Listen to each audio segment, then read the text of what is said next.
Good evening, good evening, good evening. और मेरे अर्जुनास कैसे हो सब लोग? बढ़िया। हाँ भाई, कैसी चल रही है पढ़ाई लिखाई? कैसी चल रही है जिंदगी? मस्त। हाँ, बढ़िया। तो भैया आज अपने पास स्ट्रक्चर ऑफ एटम में एक ऐसी चीज करने वाले हैं। बस अब आई थिंक 12th क्लास हो गई, 2 क्लास और है। उसके बाद स्ट्रक्चर ऑफ एटम अब आपके हवाले साथियों। ठीक है। हाँ। तो भैया अगले वीक मंडे को छुट्टी है, ट्यूसडे वेडनेसडे 2 दिन क्लास होगी और हम लोग ये चैप्टर फिनिश कर लेंगे। ठीक है। आज बहुत इंपॉर्टेंट दिन है क्योंकि आज जो पढ़ेंगे, मैं कल से बोल रहा हूँ, कल हमने जो पढ़ना स्टार्ट किया था याद है? श्रोडिंगर। श्रोडिंगर की कहानी याद आ रही है क्या? श्रोडिंगर ने एक ऐसी इक्वेशन लिखी जो हमारे बस की नहीं थी। हमने बोला भैया छोड़ दो यार, श्रोडिंगर की इक्वेशन को कौन लिखता है, श्रोडिंगर कौन पढ़ता है यार, उतनी हाई लेवल मैथ्स पढ़ने की जरूरत नहीं। हमने उसकी बातें मान ली थी, तो उसकी हमने बातें मान ली। नहीं, न्यूमेरिकल नहीं मिलता, थोड़ा बहुत मैं करा लूंगा क्वेश्चंस के फॉर्म में तो चलेगा, अदरवाइज नहीं करेगा। हाँ, श्रोडिंगर यार। हाँ भाई, बकरीद की छुट्टी है मंडे को, इसलिए क्लास नहीं होगी, मंडे छुट्टी है। अभी तक जो पता है, बाकी नहीं आइडिया। ठीक है, चलो। तो मैं ये बोल रहा था, हाँ, श्रोडिंगर की बात कर रहा था।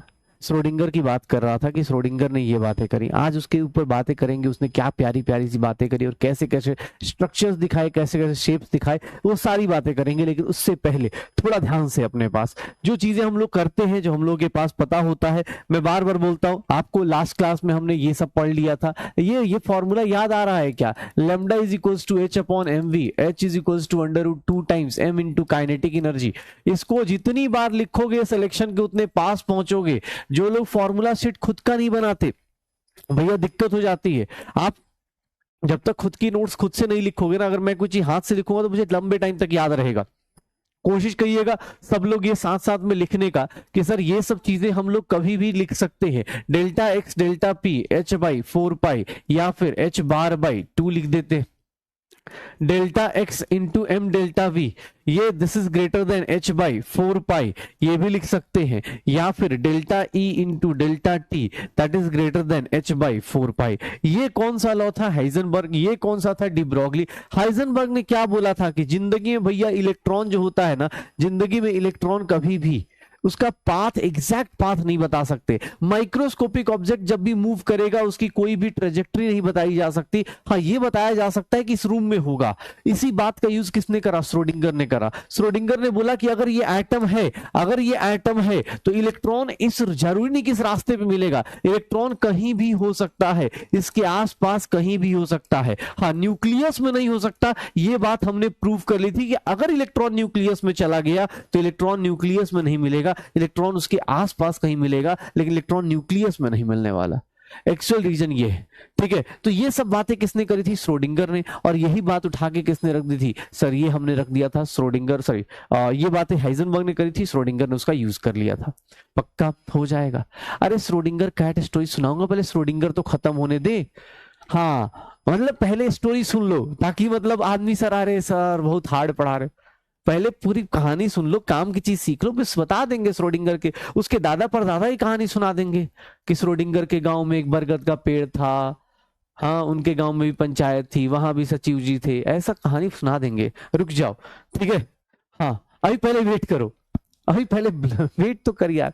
ठीक है, तो ये अपने पास श्रोडिंगर की इक्वेशंस श्रोडिंगर ने स्टार्ट किया। श्रोडिंगर ने बहुत प्यारा सा इक्वेशन दिया, और हम लोगों को ऐसे भी याद है, श्रोडिंगर का इक्वेशन ऐसे ही लिख दोगे यार। श्रोडिंगर इक्वेशन कोई भी लिख सकता है, क्या कुछ था ही ऐसा? अरे सर कुछ भी नहीं था। डबल डिफरेंशिएशन करना है, डबल पार्शियल डिफरेंशिएशन करना है, डबल पार्शियल डिफरेंशिएशन करना है एज कंपेयर टू, ये देख लो सर, ये देखना अपने पास 8 pi square M upon H square E minus V psi is equals to 0 हो जाएगा। ये डबल डिफरेंशिएशन करके, और याद करो ऐसा भी कुछ पढ़ा था, ये भी कुछ पढ़ा था, 8 pi square M upon H square E minus V psi is equals to 0। Schrodinger equation सबसे बेस्ट एनसीईआरटी ने लिख रखा है, H psi is equals to E psi लिख रखा है एनसीईआरटी ने, और हम सब लोग इसको जानते हैं।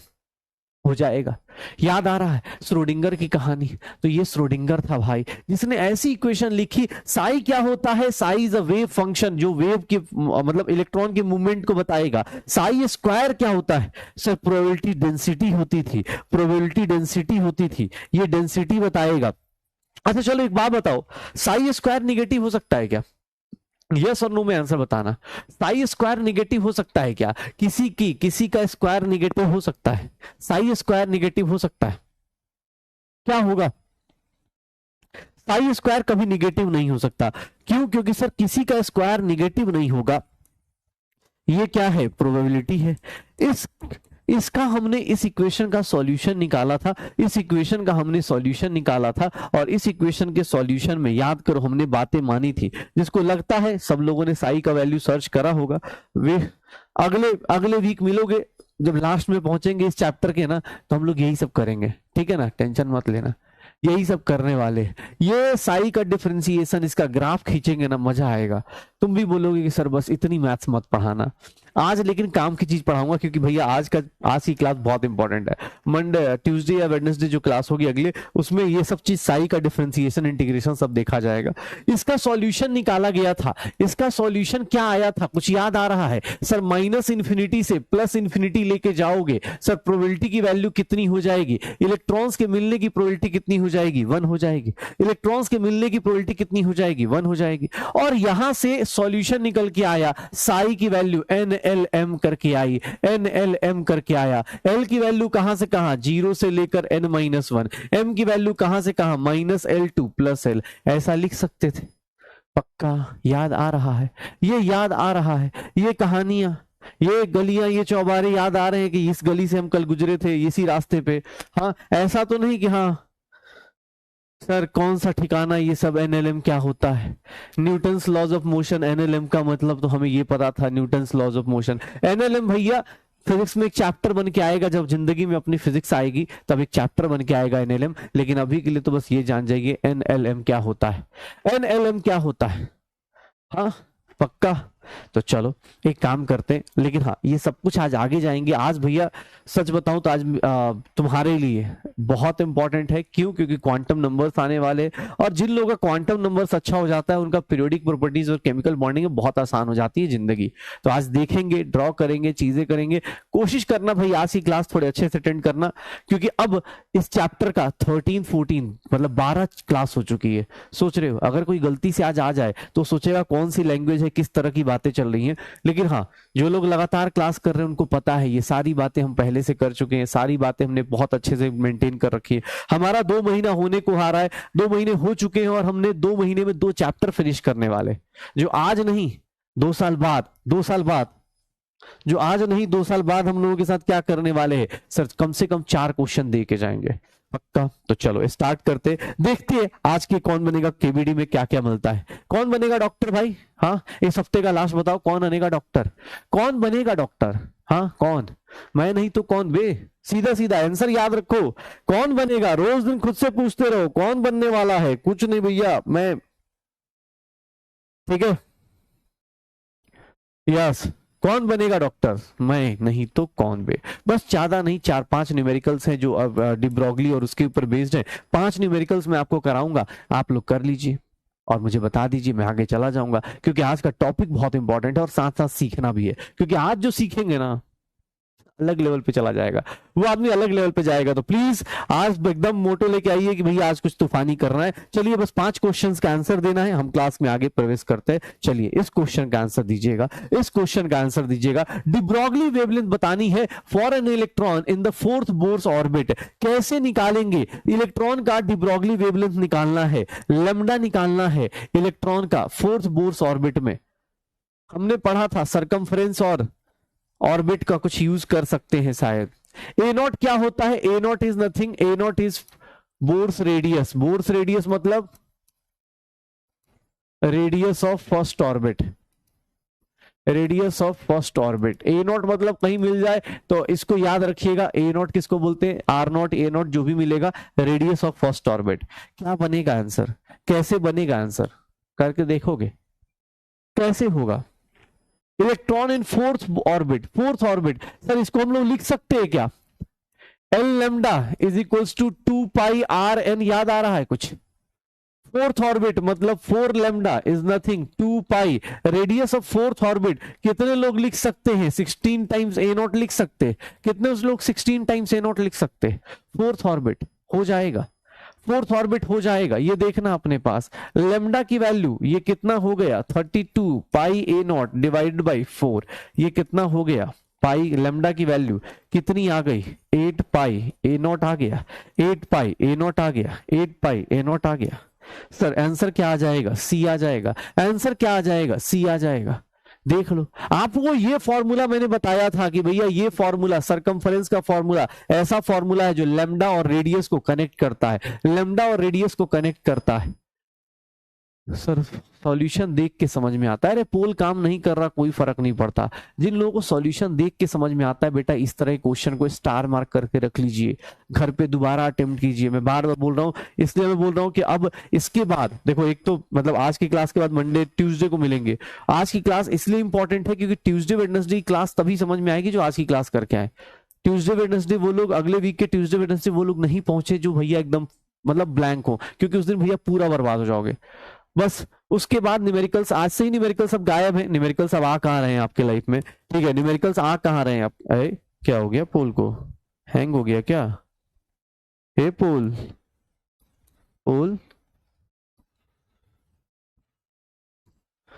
क्या हो गया, बुरा मान गया क्या, ठीक है कोई बात नहीं।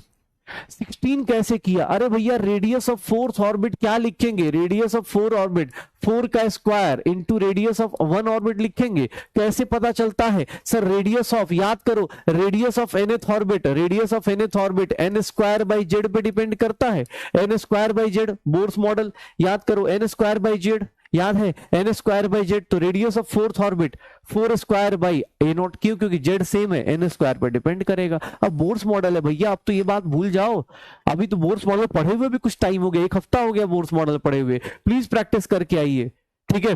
तो 16 हुआ। चलिए अगला क्वेश्चन देखिए, अगला क्वेश्चन देखिएगा, अगला क्वेश्चन देखिएगा क्या होगा। An hydrogen atom de Broglie wavelength of an electron in second Bohr's orbit, second Bohr's orbit, अब ये तो कर सकते हो, सेकेंड बोर्स ऑर्बिट क्या होगा, जल्दी, कोई बात नहीं, जिन लोगों का पोल नहीं आता कोई दिक्कत नहीं होगी। बैकलॉग हो गया है, कोई बात नहीं बेटा, अब तो 4 क्लास, मैं मेरे हिसाब से इस चैप्टर को इस जगह से मत स्टार्ट करना, जिन लोगों का बैकलॉग हो गया है कोशिश करिएगा कि भाई जाके, अब पीरियडिक पढ़ी चालू हो जाएंगी, इनऑर्गेनिक 2 महीने का कम से कम ब्रेक आएगा हमारे आपके बीच में, तो उन 2 महीने के अंदर ये 2 चैप्टर्स का जो भी मॉड्यूल है। अच्छा एक चीज और, जो लोग मॉड्यूल सॉल्व कर रहे हैं, मैं एक बात बता दूं, मॉड्यूल जो है वो आपको ऐसा मॉड्यूल दिया जाता है जो आप 12th देके जब आएंगे या 11 12 जब कंप्लीट करेंगे तो उस टाइम पे भी आप मॉड्यूल का यूज करेंगे। तो मॉड्यूल के कुछ क्वेश्चंस थोड़ा सा, बस आप कुछ दिन रुक जाइए, जब आप केमिकल बॉन्डिंग और पीरियोडिसिटी पढ़ते जाएंगे ना, जब अगला थर्मोडायनेमिक्स आएगा आपको समझ में आएगा कि आप बहुत आसान काम कर रहे हैं। साइंस में क्या है, फर्स्ट स्टेप बोला ना, हाइड्रोजन वाली हालत है, हाइड्रोजन का जैसे फर्स्ट और ग्राउंड स्टेट से फर्स्ट एक्साइड स्टेट जाना मुश्किल है, वही वाली बात है। अभी आप बस ग्राउंड स्टेट पे हो, इस चैप्टर खत्म होते होते आप फर्स्ट एक्साइटेड स्टेट में पहुंच जाओगे। ये सबसे बड़ा गैप है जो हम लोगों ने कवर किया है, and most of the thanks to you कि आप लोगों ने साथ साथ इतना सपोर्ट बना के रखा है। मैं सच बताऊं, मतलब बहुत मजा आ रहा है इस बैच में, पढ़ने वाले लोग बहुत हैं, मैं कभी कभी देखता हूँ और रिव्यूज देखता हूँ, चीजें देख रहा होता हूँ, तो बहुत बढ़िया, तुम लोग अपने आप को ऐसे कंधे पे ऐसे कर सकते हो कि कोई बात नहीं, जो लोगों का मॉड्यूल का बैकलॉग है, डीपीपी का बैकलॉग है, डरना नहीं है। तुम क्लास अटेंड कर रहे हो, क्लास को रिवाइज कर रहे हो ना, अभी इस टाइम पे 11th क्लास में, ये भी मेरे लिए बहुत इंपॉर्टेंट है, क्योंकि क्लास में भी इतने क्वेश्चंस हो जाते हैं कि आप आराम से कर लोगे, ठीक है। हाँ तो खुद पे प्राउड करो कि तुम लगे हुए हो, बहुत बढ़िया। ये एक बात बताओ, रेडियस ऑफ सेकेंड ऑर्बिट क्या होगा। सर 2 का square into radius of first orbit लिख सकता हूं। सर 2 का स्क्वायर 4 टाइम्स 52.9 पिकोमीटर लिख दूं, ये हो जाएगा। Sir de Broglie wavelength second orbit का, तो 2 lambda is equals to 2 pi radius of second orbit, तो क्या हो जाएगा 2 lambda is equals to 2 pi into 4 into 52.9 picometre. Sir ये 2 से 2 चला गया, लेमडा की वैल्यू कितनी आ गई 36, 4 2 जा 11 और 4 5 जा 21 20, तो 2 पाई पिकोमीटर। लेमडा की वैल्यू कितनी आ गई, इतनी पिकोमीटर आ रही है क्या, आंसर क्या आ जाएगा, B is the correct answer, B is the correct answer, B is the correct answer, ठीक है, B is the correct answer. अबे क्या हो रहा है भाई, एक मिनट रुको रुको रुको रुको।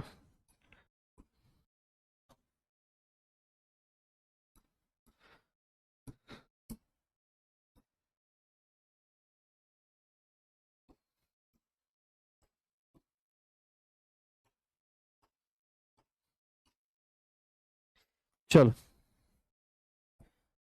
चलो, हो जाएगा, श्योर हो, कोई बात नहीं। पोल जैसे कुछ गड़बड़ी थी वो सही कर दिया, एक बार रिफ्रेश कर दिया और कुछ नहीं। ठीक है, इसको एक बार रिफ्रेश कर दिया, कोई दिक्कत नहीं, हो जाएगा। चलो बढ़िया, अब आ जाओ अगला क्वेश्चन देखना, अगला क्वेश्चन इससे ही प्यारा सा है, ये लो। अनसर्टेनिटी बतानी है, ध्यान से देखिएगा, कल मैंने ये ट्रिक बता दी है। वेलोसिटी दी हुई है, परसेंटेज दिया हुआ है, वेलोसिटी दी हुई है, परसेंटेज दिया हुआ है, पोजीशन बतानी है, डेल्टा एक्स की वैल्यू बतानी है। डेल्टा एक्स की वैल्यू कितने लोग कैलकुलेट कर सकते हैं, डेल्टा एक्स की वैल्यू कितने लोग कैलकुलेट कर सकते हैं, डेल्टा एक्स की वैल्यू कितने लोग कैलकुलेट कर सकते हैं। मास ऑफ इलेक्ट्रॉन जानबूझ के कैलकुलेशन आसान करने के लिए ये दिया गया है, मास ऑफ इलेक्ट्रॉन जानबूझ के कैलकुलेशन आसान हो इसके लिए ये दे दिया गया है। कैलकुलेशन कीजिए क्या होगा, कैलकुलेशन कीजिए क्या होगा। मास ऑफ इलेक्ट्रॉन जानबूझ के, ऐसे 9.1 ही ले लेते हैं यार, गलत क्यों लेना है, थोड़ा सा तो राउंड ऑफ कर ही सकते हैं जल्दी। कितना होगा, क्या होगा, निकाल लो, कितना आ जाएगा।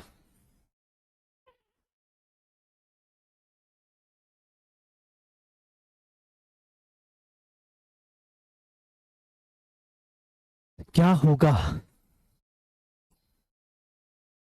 सर, डेल्टा वी कितना होगा, 600 मीटर पर सेकेंड है, उसका कितना लेना है, 0.005%, मतलब इसको डिवाइड बाई 100, ये लो 6 हो गया, ये कितना हो गया, ये देख लो 0 पॉइंट मतलब 6 इंटू 5 इंटू 10 की पावर -3, ये 30 इंटू 10 की power -3 and this will be 3 into 10 की पावर -2 मीटर पर सेकेंड आ गया। मास अपने पास दिया हुआ है, डेल्टा एक्स निकालना है, तो डेल्टा एक्स का formula h/4 pi m delta we कर देंगे, ये आ जाएगा।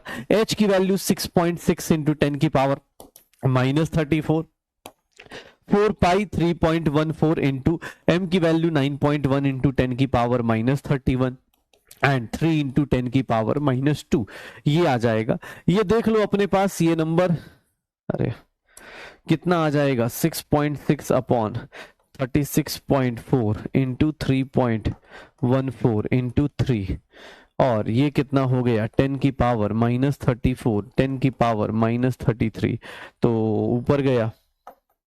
ये वैल्यू कितनी आ जाएगी, 3 इंटू 3 तो 9 10 हो गया, 1/6 हो गया, 1/60 हो गया।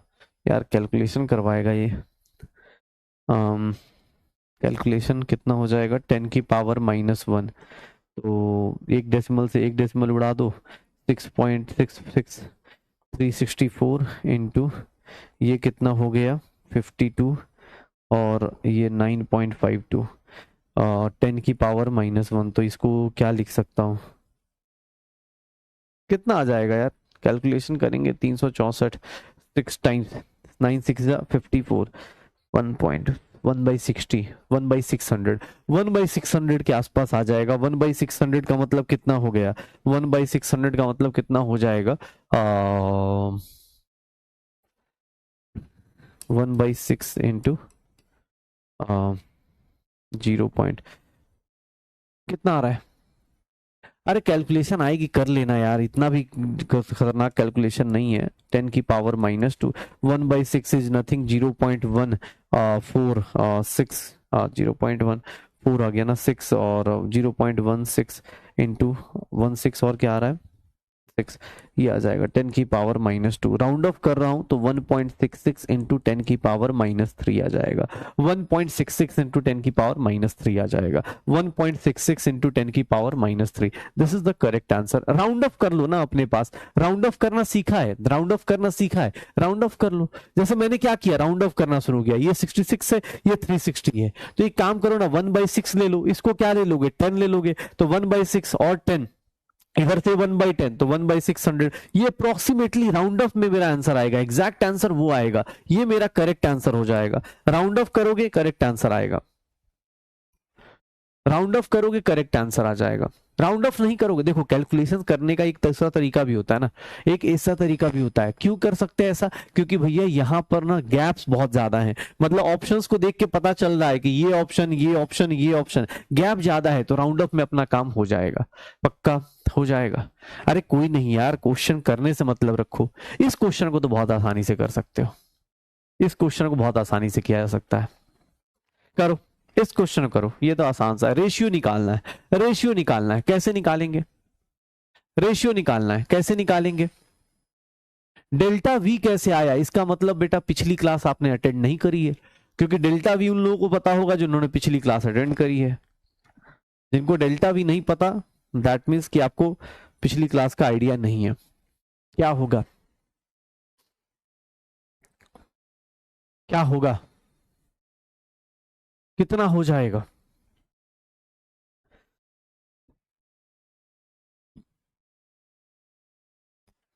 कितना हो जाएगा?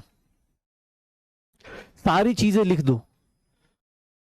डेल्टा वी ए का कितना है? 0.05। डेल्टा वी बी कितना है? 0.02। ये हो गया। मास ऑफ बी कितना है? Mass of B is 5 times mass of A हो गया। ठीक है, मुझे क्या निकालना है? Delta X A by delta X B. एक बात बताओ, डेल्टा एक्स का फॉर्मूला क्या होता है? H by 4 pi M delta V होता है। कितने लोग ये सोच सकते हैं कि delta X A upon delta X B, क्या ये कितने लोग ऐसा लिख सकते हैं कि सर इसको ऐसा लिख दिया जाए? कोई दिक्कत? क्योंकि एक दूसरे के डेल्टा एक्स एम डेल्टा ये कांस्टेंट है, लिख के कैंसिल आउट करना है, लिख के कैंसिल आउट कर दो। कांस्टेंट को हम लोग बार बार रेशियो में लेने की जरूरत नहीं, रेशियो में लेने की जरूरत नहीं। M B by M A कितना हो गया? M B by M A की वैल्यू कितनी हो गई? 5 हो गया क्या? M B by M A की वैल्यू कितनी हो गई? 5 हो गई। Delta VB, delta VB upon delta VA values put कर दो। ये कितना हो गया? 0.02 डिवाइडेड बाई 0.05। ये डेसिमल से डेसिमल उड़ा दो, 5 से 5 गया। क्या आंसर आ जाएगा? 2:1। क्या आंसर आ जाएगा? 2:1। आंसर क्या आ जाएगा? 2:1। रेशियो कितना आ जाएगा? 2:1। एग्जाम हॉल में देख लो कितना प्यार से क्वेश्चन कर सकते हो।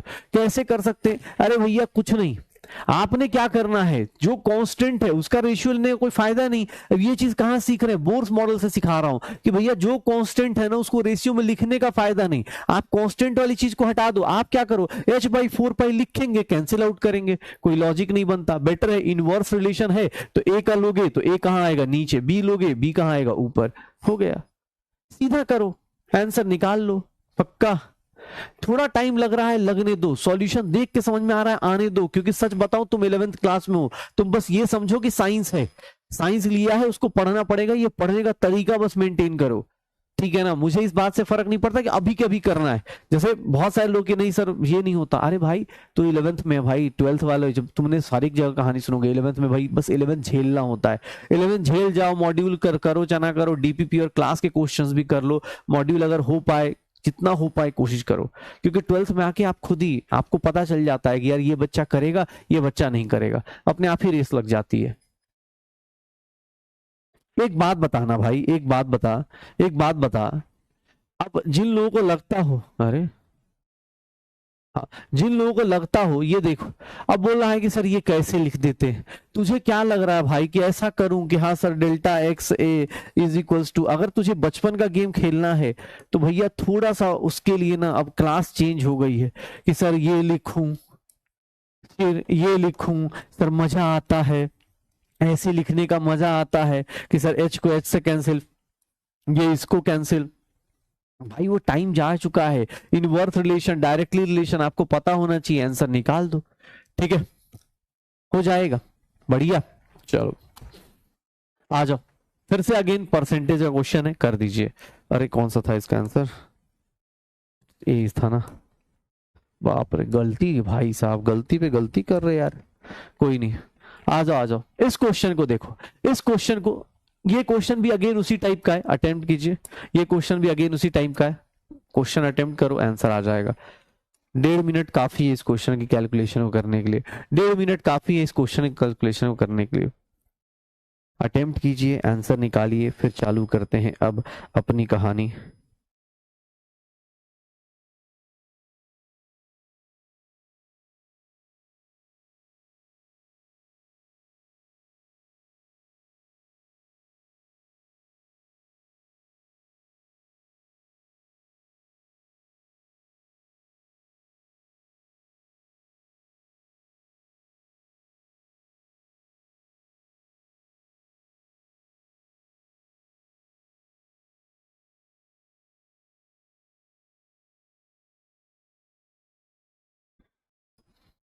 क्या होगा, कितना हो जाएगा सर? अगेन आपको फॉर्मूला लिखना है, डेल्टा एक्स निकालना है, तो डेल्टा एक्स की वैल्यू कितनी हो जाएगी? अब सर ये फॉर्मूला आप डायरेक्ट कैसे लिख रहे हो? अरे भैया कल से प्रैक्टिस कर रहे, ये फॉर्मूला अब आपको याद भी होना चाहिए कि h/4 h की वैल्यू 6.6 इंटू 10 की पावर -34, 4 पाई की वैल्यू 3.14 इंटू m की वैल्यू कितनी लेनी है 9.1 इंटू 10 की पावर -31। वेलोसिटी कितनी होगी, डेल्टा v की वैल्यू कितनी होगी? सर डेल्टा v फिर से कितना लेंगे, 300 नहीं लेंगे, 300 का कितना लेंगे 0.001%, मतलब अनसर्टनिटी जो एरर आएगा वो इतना एरर आ जाएगा, तो हम लोग इसको लिख देंगे 3 इंटू 10 की पावर -3 मीटर पर सेकेंड, ये लिख देंगे 3 इंटू 10 की पावर -3 मीटर पर सेकेंड, तो ये आ जाएगा। ये देख लो -31 -3 34 के बराबर आ गया, 10 की पावर्स चली गई, सारी 10 की पावर्स चली गई, 6.6 अगेन 4 इंटू 3.14 इंटू 9.1 इंटू 3, इसकी वैल्यू अभी जस्ट सॉल्व करी थी हम लोगों ने, इसकी वैल्यू अगेन यही आई थी, शायद अभी जस्ट निकाली थी हम लोगों ने, इसकी वैल्यू निकाली थी अभी, एग्जैक्टली यही निकाला था ना शायद कि 6.6 अपॉन कितना हो जाएगा 12 36 पॉइंट कितना हो गया ये 36.4 इंटू ये 36.4, इसको इससे मल्टीप्लाई, और ये कितना हो गया 52 9.52, इसकी वैल्यू अभी जस्ट निकाली थी 19.3, कितना आ जाएगा? C is the correct answer. Calculation सब बार बार करेंगे तो जल्दी निकालना। अब ये क्वेश्चन अभी थोड़ी देर पहले ही रिपीट हुआ था, सेम कैलकुलेशन के साथ रिपीट हुआ था, सेम कैलकुलेशन के साथ रिपीट हुआ था, क्या बात है, बढ़िया हो जाएगा। चलो अब यही 5 क्वेश्चंस थे हमारे पास, यही 5 क्वेश्चंस थे, अब अपना अपना देख लीजिएगा। मैं अगले वीक में बस यही बता रहा हूं कि अब आपका एटॉमिक स्ट्रक्चर की कैलकुलेशंस वाला पोर्शन खत्म हो रहा है।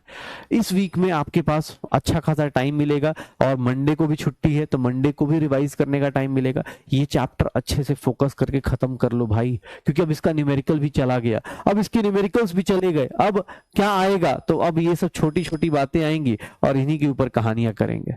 ठीक है, 5 में से कितने सही आप खुद ज्यादा अच्छे से जानते हो। कैलकुलेशन देखो 2-3 टाइप के लोग हैं, मैं बार बार बोल रहा हूं, अगर तुम्हें सॉल्यूशन देख के समझ में आता है, सॉल्यूशन देख के या क्लास में लगता है कि हाँ यार ये कर लूंगा, तो समझ जाना इसका मतलब दिमाग कैपेबल है, खुद पे डाउट मत करना, तुम्हें बस प्रैक्टिस की कमी है। अगर जिसको क्वेश्चन सॉल्यूशन देख के समझ में आता है, उनको बता रहा हूं, वो लोग ये सोचेंगे चाहे मॉड्यूल का क्वेश्चन क्यों ना हो कि आपका दिमाग कैपेबल है, बस आपको प्रैक्टिस की कमी है। और ऑब्वियस है पहली बार में नहीं होगा, तुम्हें नहीं पता तुम किस चीज में, मतलब बोलते ना मजे मजे में कि साइंस में कहाँ हाथ लगाया हम लोगों ने, ठीक है, तो अब साइंस ले लिया है तो अब सीधी सी बात है, यहाँ तो बायोलॉजी भी उतनी इंटरेस्टिंग नहीं बन पा रही होगी जितनी 10th में होगी। थोड़ी बहुत चीजें 10th में थी, उतना तो 2 पेज में टीचर पढ़ा देता होगा, जितना 10th में पूरा बायो पढ़ा होगा, एक चैप्टर में पूरी बायो खत्म हो गई होगी। ये हालत हो गई है, तो जो चीज आसान लगती है वो होती नहीं है। ठीक है, हाँ प्रैक्टिस करेंगे तो आसान हो जाएगी, इतना पता है, तो प्रैक्टिस कीजिए, आप सब लोगों को पता चल जाएगा, प्रैक्टिस कीजिए आंसर आ जाएगा। स्मार्ट कैलकुलेशन करने के लिए वही बात है ना, एक बात बताओ, तुम्हें लगता होगा तुम से 19 इंटू 6 पूछूंगा ना, नहीं कर पाओगे, लेकिन अगर तुम सब्जी वाले दुकानदार के पास जाओगे ना, आधा किलो 100 ग्राम 200 ग्राम फटाफट कैलकुलेट कर लेता है। ठीक है, फटाफट कैलकुलेट कर लेता है, कितना 200 ग्राम का इतना हो गया, 250 ग्राम का इतना हो गया, वो डिपेंड करता है प्रैक्टिस करने पे। ठीक है, प्रैक्टिस करो हो जाएगा, ठीक है हो जाएगा, श्योर हो। अब देखो मेरे सामने एक पीछे पिक्चर रखी हुई है, अकॉर्डिंग टू डाल्टन, डाल्टन के हिसाब से क्या था कि एटम को तोड़ फोड़ नहीं सकते, डाल्टन के हिसाब से एटम को तोड़ फोड़ नहीं सकते। फिर हमारे पास कौन सा मॉडल आया, प्लम पुडिंग मॉडल, कि भैया ये पॉजिटिव चार्ज स्फीयर है, इसके अंदर इलेक्ट्रॉन्स क्या होंगे, ऐसे ऐसे घूम रहे होंगे, ऐसे प्लम पुडिंग मॉडल। फिर हमारे पास आया रदरफोर्ड का मॉडल कि भैया ये प्लैनेट की तरह, ये जो अपना न्यूक्लियस है उसके अराउंड इलेक्ट्रॉन्स क्या होंगे, सर्कुलर ऑर्बिट में घूम रहे होंगे। अब सर यही सेम मॉडल किसके लिए आया, ये सेम मॉडल किसके लिए आया, बोर्स ने भी दिया, लेकिन इसने बस एक इलेक्ट्रॉन सिस्टम के लिए दिया, इसने बोला कि रेडियस ऑफ ऑर्बिट होता है, न्यूक्लियस होता है, एनर्जी होती है, ये सब बातें करी, ये सारी बातें चलती रही। बाद में अब लास्ट वन कौन आया, श्रोडिंगर मॉडल या quantum mechanical model. Schrodinger model के हिसाब से भैया आप कुछ भी नहीं बोलेंगे, आप ये जानते हैं कि बीच में न्यूक्लियस होता है, इलेक्ट्रॉन इसके बीच में कहीं भी आ सकता है, इलेक्ट्रॉन इसके बीच में कहीं भी आ सकता है। सर याद करो, रदरफोर्ड ने बताया था ना, सर डी ब्रॉगली ने, इलेक्ट्रॉन इसके बीच में कहीं भी आ सकता है, ऐसे ऐसे ऐसे ऐसे कहीं भी, ऐसे ऐसे कहीं भी आ सकता है। क्यों? अकॉर्डिंग टू हाइजेनबर्ग आप नहीं बता सकते छोटे पार्टिकल्स का मोशन, एग्जैक्ट नहीं बता सकते। तो श्रोडिंगर ने बोला कि हम ऐसी बातें करेंगे ही नहीं कि सर्कुलर चलता है कि एलिप्टिकल चलता है, किसी को हम नहीं बोलेंगे। फॉर्मूला कौन सा कहां यूज करना है नहीं समझ में आता। इसका मतलब अभी सिंपल सी बात बताओ, तुम्हें अनसर्टनिटी, जैसे अब यहां पे तुम्हें लगता है कौन सा फॉर्मूला यूज करना है, भाई अनसर्टनिटी वाला फॉर्मूला दिख रहा है, अनसर्टनिटी का क्वेश्चन, डिब्रोगली का क्वेश्चन दिखता है कि ये डिब्रोगली है। अब आपके ऊपर है, जब तक आप नहीं करेंगे आपको ये दिक्कत आएगी, ठीक है, कोशिश कीजिएगा, ठीक है, ओके। मॉड्यूल अपने पास अभी मैं हार्ड एंड कंपलसरी नहीं है कि अभी के अभी पूरा सॉल्व करना है, अगर आपको लगता है मैं क्वेश्चंस दे दूंगा आप उतना ही सॉल्व कीजिए, हो जाएगा, ठीक है। हाँ, practice is the key to success. अब चलिए शुरू करते हैं, ठीक है, चलो ये ड्रॉ नहीं करना, ये ड्रॉ नहीं करना, बस बता रहा हूं। आज हम लोग श्रोडिंगर मॉडल पे आएंगे। श्रोडिंगर मॉडल के हिसाब से क्या था कि इलेक्ट्रॉन की पोजीशन ना आप डायरेक्ट नहीं बता सकते। आज हम डायरेक्ट, जैसे तुम मेरे से पूछोगे सर आपका एड्रेस क्या है, तो मैं डायरेक्ट नहीं बता सकता कि मेरा एड्रेस क्या है। मैं तुम्हें कुछ कोऑर्डिनेट्स दे सकता हूँ, कोऑर्डिनेट्स मूवीज में देखा हो ना, कुछ कोऑर्डिनेट्स दे सकता हूँ कि आप मुझे तक पहुंच सकते हो, ट्रेस डाउन कर सकते हो, कहां पर कोऑर्डिनेट दे सकता हूँ क्या। तो सर कोऑर्डिनेट्स क्या दूंगा। अब मैं ये बोलूं कि यार मैं ना मतलब जिस स्टेट में रहता हूँ, मान लो मैं जिस स्टेट में रहता हूँ मैं उसका स्टेट का नाम ले लेता हूँ। हाँ, मैं ये बोल दूं कि यार मैं अभी ऐसे लिख दूं, ध्यान सुनना, मैं बोल दूं कि यार एक काम करो, मतलब अपना कोऑर्डिनेट बता रहा हूँ, अपनी कोऑर्डिनेट्स बता रहा हूँ, सही नहीं है भाई, एड्रेस सही में नहीं दे रहा, बस ऐसे ही बता रहा हूँ, ठीक है। सुनना ध्यान से, श्रोडिंगर मॉडल क्या कहता है, या श्रोडिंगर मॉडल क्या, उसने बोला इलेक्ट्रॉन्स के बारे में जानने के लिए आपको कुछ कोऑर्डिनेट्स चाहिए, और वो कोऑर्डिनेट्स जो होंगे ना वो कैसे पता चलेंगे, वो नंबर्स के थ्रू पता चलेंगे। जैसे आप सबका अपना एक पिन कोड होता है, जहां भी आप रहते हो ना वहां एक पिन कोड होता है, आप अपने घर का एड्रेस जो देते हो उसका एक पिन कोड दिया जाता है, उसका एक पिन कोड दिया जाता है। आप अपना एड्रेस कैसे लिखते हो कि सर मान लो मैं ऐसे लिख रहा हूं कि यार मैं ना कोटा में रहता हूं, ठीक है, तुमने फटाफट कोटा देखा कि अच्छा कोटा में है सर, अच्छा ओके, फिर मैंने बोला कोटा में, अब कोटा पूरा शहर है ना भाई, बड़ा सा शहर है, कोटा में कहाँ रहता हूँ, तो मैं अगर ऐसा बोल दूं कि यार मैं ना विज्ञान नगर में रहता हूँ, मैं अगर ऐसे बोल दूं विज्ञान नगर में रहता हूँ, मैं ऐसे लिख दूं कोटा में रहता हूँ, फिर मैं लिख दूं विज्ञान नगर में, तो तुम कहाँ पहुंच जाओगे, अच्छा सर कोटा में रहते हैं, फिर कहाँ रहते हैं, विज्ञान नगर में रहते हैं, यही सोचोगे ना कि हाँ यहाँ पर रहते होंगे। देखो मेरा कोऑर्डिनेट कैसे डिफाइन हो रहा है, पहले मैंने बोला कोटा, फिर मैंने बोला विज्ञान नगर, अब मैंने बोला कि यार विज्ञान नगर में आओगे तो मैं किसी घर में रहता हूं, तो वहां पे मान लो ऐसा लिख रहा हूं कि E32 में रहता हूं, E32 नंबर फ्लैट में रहता हूं, ठीक है, इस नंबर फ्लैट में रहता हूं, तो भैया फ्लैट में ऑब्वियस अलग अलग रूम्स होंगे, तो उसके अंदर कहां पे, तो मैं बोलूंगा यार इसके ऊपर ना या सेकंड फ्लोर या फर्स्ट फ्लोर पे अपने पास, या ऐसे लिख देता हूं, हटाओ, हाँ E32 लिख देता हूं, मकान नंबर लिख दिया, और उसमें क्या लिख दूंगा, सेकंड फ्लैट, सेकंड फ्लोर या थर्ड फ्लोर ऐसे लिख दूंगा, तो ये मेरा एड्रेस हो जाएगा, ये मेरा एड्रेस हो जाएगा, यही होगा। अभी एड्रेस पहले का है, बहुत पुराना एड्रेस है मेरा, ठीक है, ये बहुत पुराना एड्रेस है, कोटा में थे तब का एड्रेस है, ठीक है। हाँ, कोटा में जो लोग होते हैं उनका एड्रेस इस तरह का होता है, विज्ञान नगर, जवाहर नगर, हाँ ठीक है, तो ये एड्रेस उस टाइम का है, तो आप पहुंच जाइए, कोई दिक्कत नहीं, मकान मालिक लात मार के बाहर निकाल देगा, ठीक है। तो मैं ये बोल रहा था मेरा कोऑर्डिनेट डिफाइन करने के लिए अगर तुम मुझे ट्रैक डाउन करना चाहते हो तो मुझे अपने पास, मेरे पास कितने कोऑर्डिनेट तुम्हें चाहिए, 4 कोऑर्डिनेट चाहिए, यही 4 कोऑर्डिनेट चाहिए, इतने ही चाहिए होंगे ना, ठीक है, इतने ही चाहिए होंगे, पक्का। अब देख लो अपने पास कोटा, कोई भी आदमी, जैसे हम लोग को 4, जैसे तुम्हारा एड्रेस, तुम खुद से सोचो ना, तुम किसी को कैसे अपना एड्रेस देते होगे कि यार मैं ना यहाँ रहता हूँ, मान लो मैं पटना रहता हूँ, तो मैं बोलूंगा पटना रहता हूँ, बोरिंग रोड में रहता हूँ, बोरिंग रोड में इस अपार्टमेंट में रहता हूँ या इस फ्लैट में रहता हूँ, यहाँ पर रहता हूँ, और फिर यहाँ रहता हूँ, नंबर बताओगे, 3-4 कोऑर्डिनेट्स तो बेसिक चाहिए होंगे आपको अगर बताना है अपना एड्रेस, तो ऐसा तो नहीं कि अरे मैं रहता हूँ यार दुनिया में ही रहता हूँ भाई, हाँ आदमी ऐसी बातें करता है जब सामने वाले को एड्रेस नहीं बताना होता है, तो अरे इस दुनिया में ही रहता हूँ, इधर ही दुनिया में रहता हूँ, ठीक है। चलो तो आ जाओ, अब हम लोग इलेक्ट्रॉन का एड्रेस जानेंगे, और इलेक्ट्रॉन का एड्रेस कौन बताएगा, तो इलेक्ट्रॉन एग्जैक्टली किसी ऑर्बिट में या किसी एटम में कहां होता है ये बताने के लिए हम लोग एक नया नंबर पढ़ने वाले हैं, और इलेक्ट्रॉन का एड्रेस बताने के लिए क्वांटम नंबर्स। ये क्वांटम नंबर्स क्या है, तो सर ये क्या बताते हैं, it tells about the all information of electron in an atom. मतलब इससे अगर क्वांटम नंबर्स को पढ़ लिया ना तो मतलब पूरा एड्रेस ऑफ इलेक्ट्रॉन बोल सकते हैं। ये क्या बताते हैं, एड्रेस ऑफ इलेक्ट्रॉन बता देते हैं कि इलेक्ट्रॉन कहां होगा, address of electron in an atom. ये इनडायरेक्ट में ये कहना चाहता हूं कि ये सब कुछ बता देंगे कि भैया इलेक्ट्रॉन ऐसा होता है, इस तरह की बातें होती हैं। हाँ, इस तरह की बातें होती हैं। हाँ हाँ, जो पानी में रहता है और जो मार्स में रहता है भैया, तो भाई तुम्हारी जिंदगी मुबारक। बाकी लोग जो इंडिया में रहते हैं या धरती पे जो रहते हैं, खुश रहिए, ठीक है। चलो, तो मैं ये बोल रहा था, क्वांटम नंबर्स की बात कर रहा था। क्वांटम नंबर्स में क्या होता है कि ये एड्रेस ऑफ इलेक्ट्रॉन बताता है। ये क्या बताता है, एड्रेस ऑफ इलेक्ट्रॉन, कि इलेक्ट्रॉन किसी एटम में कहां होगा। न्यूक्लियस में तो नहीं होगा, ये बात पता है, लेकिन कहां होगा। तो देखना अपने पास, यहां देखना, मेरे पास 4 टाइप के क्वांटम नंबर्स होते हैं। There are 4 type of quantum numbers. 4 type of, there are 4 type of quantum numbers. 4 type of quantum numbers are required to know everything about electron, everything about electron, इसके electron के बारे में जानने के लिए, about electron। ध्यान से देखना, 4 टाइप के क्वांटम नंबर्स हमें पढ़ने हैं। 4 टाइप के क्वांटम नंबर्स हमें पढ़ने हैं। 4 टाइप के क्वांटम नंबर्स हमें पता होने चाहिए। कौन कौन से, तो पहला होता है प्रिंसिपल क्वांटम नंबर। पहला होता है प्रिंसिपल क्वांटम नंबर। पहला क्या होता है, principal quantum number. Principal quantum number ये क्या है, तो सर एन है। प्रिंसिपल क्वांटम नंबर ये क्या है, एन है। प्रिंसिपल क्वांटम नंबर ये क्या है, एन है। ध्यान सुनना, पहला क्वांटम नंबर जो आपके बारे में बताएगा, प्रिंसिपल क्वांटम नंबर, इसको बोलते हैं एन। याद करो अपने पास, सेकंड क्वांटम नंबर को बोलते हैं हम लोग एज़ीमुथल क्वांटम नंबर, या फिर इसी को कहीं कहीं लिखा होगा subsidiary quantum number. Subsidiary quantum number ये लिख दिया जाएगा। इसको किस तरह से रिप्रेजेंट करते हैं, एल से। और याद करो अपने पास एक होता है मैग्नेटिक क्वांटम नंबर। ये कैसा होता है, तो मैग्नेटिक क्वांटम नंबर लिख दिया जाता है।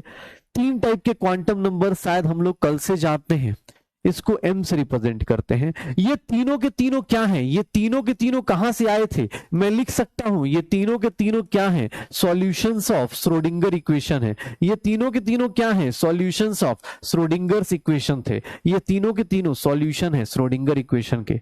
चौथा क्वांटम नंबर जो होता है ना, वो सॉल्यूशन नहीं होता है, याद रखिएगा। स्पिन क्वांटम नंबर वो सॉल्यूशन नहीं होता है। किसका, spin quantum number is not the solution. इससे लिख देते हैं, it is not the solution of Schrodinger. ये हमने बाद में अपने लिए लिखा, not the solution of Schrodinger. ये श्रोडिंगर्स इक्वेशन का सॉल्यूशन नहीं था, ये हमने खुद से निकाला और इसीलिए हम लोग अलग से इसको पढ़ते हैं। याद करिएगा, ध्यान सुनिएगा, अपने पास 4 टाइप के क्वांटम नंबर्स होते हैं, प्रिंसिपल, एज़ीमुथल, मैग्नेटिक और स्पिन क्वांटम नंबर्स। पहले 3 कहां से आए, ये कहां से आए, ये आए अपने पास कहां से, श्रोडिंगर इक्वेशन से। और बाद का जो चौथा वाला है, ये हमने बाद में खुद से ऐड किया ताकि हम उसके बारे में और कुछ जान पाए, इलेक्ट्रॉन का स्पिन जान पाए, इसके लिए हमने ऐड किया। तो इसको हम लोग बाद में करेंगे। ये 3 क्वांटम नंबर्स आपने कल भी देखा है, साई एन एल एम किया जाता है, याद है, साई एन एल एम, ये हमने करा था लास्ट क्लास में भी, पक्का हो जाएगा। अब आ जाओ, एक एक करके क्वांटम नंबर्स देखेंगे। जो लोग लिख रहे हैं जल्दी लिखो।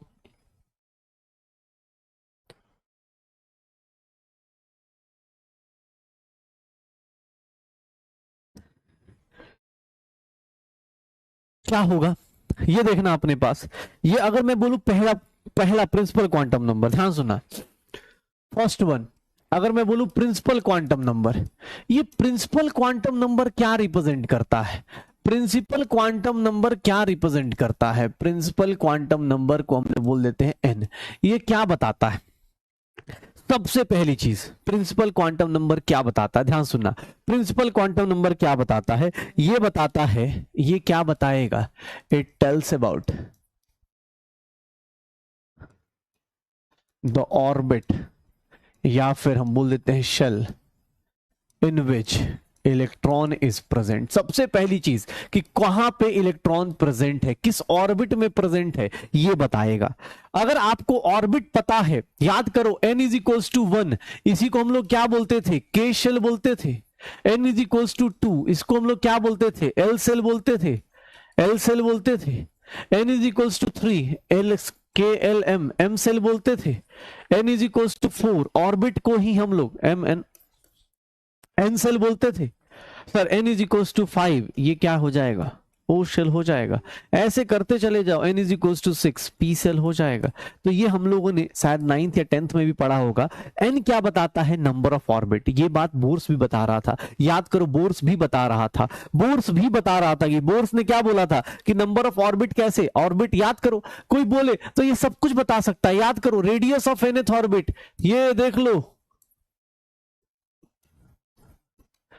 n की वैल्यू क्या है, याद करिए भाई साहब, ये सब कुछ आप कर चुके हैं, बस उस टाइम नाम नहीं पता था। n का मतलब क्या था, प्रिंसिपल क्वांटम नंबर। ऑर्बिट को क्या बोलते हैं, प्रिंसिपल क्वांटम नंबर। ये देख लो सर, वेलोसिटी बता सकते हैं, ये सारा फॉर्मूला याद आ रहा है। कभी किसी जमाने में वंस अपॉन ए टाइम हमने इसका ग्राफ राफ सब कुछ बताया था। एनर्जी की बात करें तो भी हम लोग कर सकते थे, 13.6 Z square upon N square electron volt per atom. ऐसी बातें हुई थी क्या अपनी, रेडियस वेलोसिटी एनर्जी, याद आ रहा है? हाँ, ये बीते लम्हे याद आ रहे हैं। कभी किसी जमाने में हमने करने की कोशिश करी थी, हमने बोला था भैया ये सारा कुछ दिमाग में रखिएगा, रेडियस हो, वेलोसिटी हो, एनर्जी हो, किसी का अगर ऑर्बिट का आपको पता है, ये हम लोगों ने कहां से पढ़ा था ऑलरेडी। अब ऐसा ना हो किसी को याद ही ना है, लिख देता हूं, डन इन बोर्स मॉडल। डर लगता है ना, पता चला कोई बोल दे अरे सर ये सब तो बताया ही नहीं, 2 दिन से क्लास अटेंड कर रहा हूं, ये तो कभी नहीं बताया आपने। बोर्स मॉडल या फिर hydrogen atomic model, 1 electron model ऐसे भी बोल सकते हैं, बोर्स मॉडल कोई 1 इलेक्ट्रॉन मॉडल भी बोल सकते हैं। ये सब चीजें हमने करी थी, हाँ याद आ रहा है, कर लोगे? अच्छा चलो एक बात बताना, कल हमने 1-2 चीजें पढ़ी थी शायद, n के लिए फॉर अ गिवन n, कल की क्लास देखते हैं कितने लोगों को याद है। फॉर अ गिवन n मतलब कोई गिवन ऑर्बिट है, क्या आप लोग बता सकते हो नंबर ऑफ सबसेल्स कितने पॉसिबल हैं? सबसेल्स कल ही बताए थे ऐसे मैंने, नंबर ऑफ सबसेल्स कितने पॉसिबल हैं, नंबर ऑफ ऑर्बिटल्स कितने पॉसिबल हैं। अभी काउंट भी करवा दूंगा, लेकिन कल काउंट करवाया था ऐसे। मैक्सिमम इलेक्ट्रॉन्स कितने पॉसिबल हैं, कुछ याद हो फॉर्मूला, कल ही लिखवाया था शायद। यहाँ n होता है, ये कितना होता है, n स्क्वायर होता है, और ये कितना होता है, 2n स्क्वायर होता है। जिनको याद ना हो टेंशन मत लो, अभी थोड़ी देर बाद आप ही काउंट करके बता दोगे। ये 2n स्क्वायर होता है, 2n स्क्वायर, ये हमने कल किया हुआ था शायद, याद है? तो प्रिंसिपल क्वांटम नंबर क्या बताएगा, आपका रेडियस बता सकता है, आपका वेलोसिटी बता सकता है, आप एनर्जी बता सकता है। आप ये अच्छा ये सब बातें लिख सकते हैं ना यार कि sir as principal quantum number increases, ये सब लिख सकते हो कि नहीं लिख सकते हो? As principal quantum number increases, जैसे जैसे प्रिंसिपल क्वांटम नंबर इंक्रीज होता है, रेडियस क्या होता है, रेडियस इंक्रीज होता है, वेलोसिटी क्या होती है, डिक्रीज होती है, वेलोसिटी क्या होती है, डिक्रीज होती है, एनर्जी भी क्या होती है, इंक्रीज होती है, क्योंकि निगेटिव में वैल्यू कम होती है। बोर्स मॉडल, जैसे जैसे न्यूक्लियस से दूर जाते हैं निगेटिव एनर्जी कम होती है, आप इंफिनिटी पे पहुंच जाते हो, जीरो हो जाते हो, इलेक्ट्रॉन एट रेस्ट कहा जाता है। ये सब कहानियां, हाँ देख रहे हो टीचर की हालत, अपनी चीज पढ़ाई चीज पे पूछने में डर लग रहा है, कहीं ऐसा ना हो बच्चा बोले अरे यार ये सब कब बातें कर ली। नंबर ऑफ ऑर्बिट याद है? हाँ, डर का माहौल देख रहे हो कि पता चला, हाँ ऐसे भी आजकल बहुत बुरी हालत है, ऐसे थोड़ी ही ना होता है। ये सब कुछ निकालना सीखा था हमने प्रिंसिपल क्वांटम। अभी एक एक करके देखेंगे। देखो अभी हमने ऑर्बिट के बारे में जाना है, ये सब हमने बोर्स मॉडल में ये सब कुछ किया हुआ है कि जैसे जैसे प्रिंसिपल नंबर ऑफ ऑर्बिट बढ़ेगा, रेडियस बढ़ेगा, ये होगा वो होगा, वो सारी कहानियां हम लोगों ने कर रखी हैं, वो सारी कहानियां हम लोगों ने कर रखी हैं। हो जाएगा, श्योर हो? ठीक है, तो once upon a time principal quantum number हो गया। आपको सिर्फ 2-3 क्वांटम नंबर जानने, और दूसरा क्वांटम नंबर, अब यहाँ पे दूसरा क्वांटम नंबर देखिएगा, इसको बोलते हैं हम लोग एजीमुथल क्वांटम नंबर। यहां से थोड़ा ध्यान रखिएगा, एजीमुथल, हाँ चेक चीज, ये हमेशा क्या होता है, always and a whole number, always a whole number. कभी भी रहेगा होल नंबर रहेगा, मतलब n की वैल्यू जो होगी 1 से लेकर कहां तक जाएगी, 1 2 3 4 dash dash dash dash infinity तक जा सकती है। n कभी फ्रैक्शन में नहीं लेना है, आधा ऑर्बिट नहीं लेना है, 1/2 ऑर्बिट नहीं लेना है, 3/4 ऑर्बिट नहीं लेना है, हमेशा ऑर्बिट क्या लेंगे अपने पास, 1 2 3 होल नंबर लेंगे। एज़िमुथल क्वांटम नंबर की बात करते हैं। एज़िमुथल क्वांटम नंबर क्या होता है, एज़िमुथल क्वांटम नंबर को क्या बोलते हैं, ध्यान सुनना भाई साहब, इसको एल बोलते हैं, एल से रिप्रेजेंट करते हैं। ये क्या बताता है, चलो ये क्या बताता है आपको, एन क्या बता रहा था कि इलेक्ट्रॉन किस ऑर्बिट में है, ऑर्बिट के अंदर देखो इलेक्ट्रॉन का भी एड्रेस है, जैसे हमने बोला ना, हमने बोला था कि कोटा के अंदर विज्ञान नगर, वैसे ही इलेक्ट्रॉन पहले कहां मिलेगा, ऑर्बिट में, फिर ऑर्बिट के अंदर जाओगे तो हमें क्या मिलता है, सबशेल मिलता है, मतलब शेल के अंदर क्या मिलता है, सबशेल, और सबशेल के अंदर क्या मिलता है, ऑर्बिटल। देख लो, कल फिर से लिखा था, आज दोबारा लिख रहा हूं, जब इलेक्ट्रॉन को खोजने जाओगे तो इलेक्ट्रॉन ऐसे खोजा जाता है कि पहले किस ऑर्बिट में, पहले किस ऑर्बिट में, फिर किस सबसेल में, किस सबसेल में, पहले किस ऑर्बिट में, फिर किस सबसेल में होगा, और फिर उसके बाद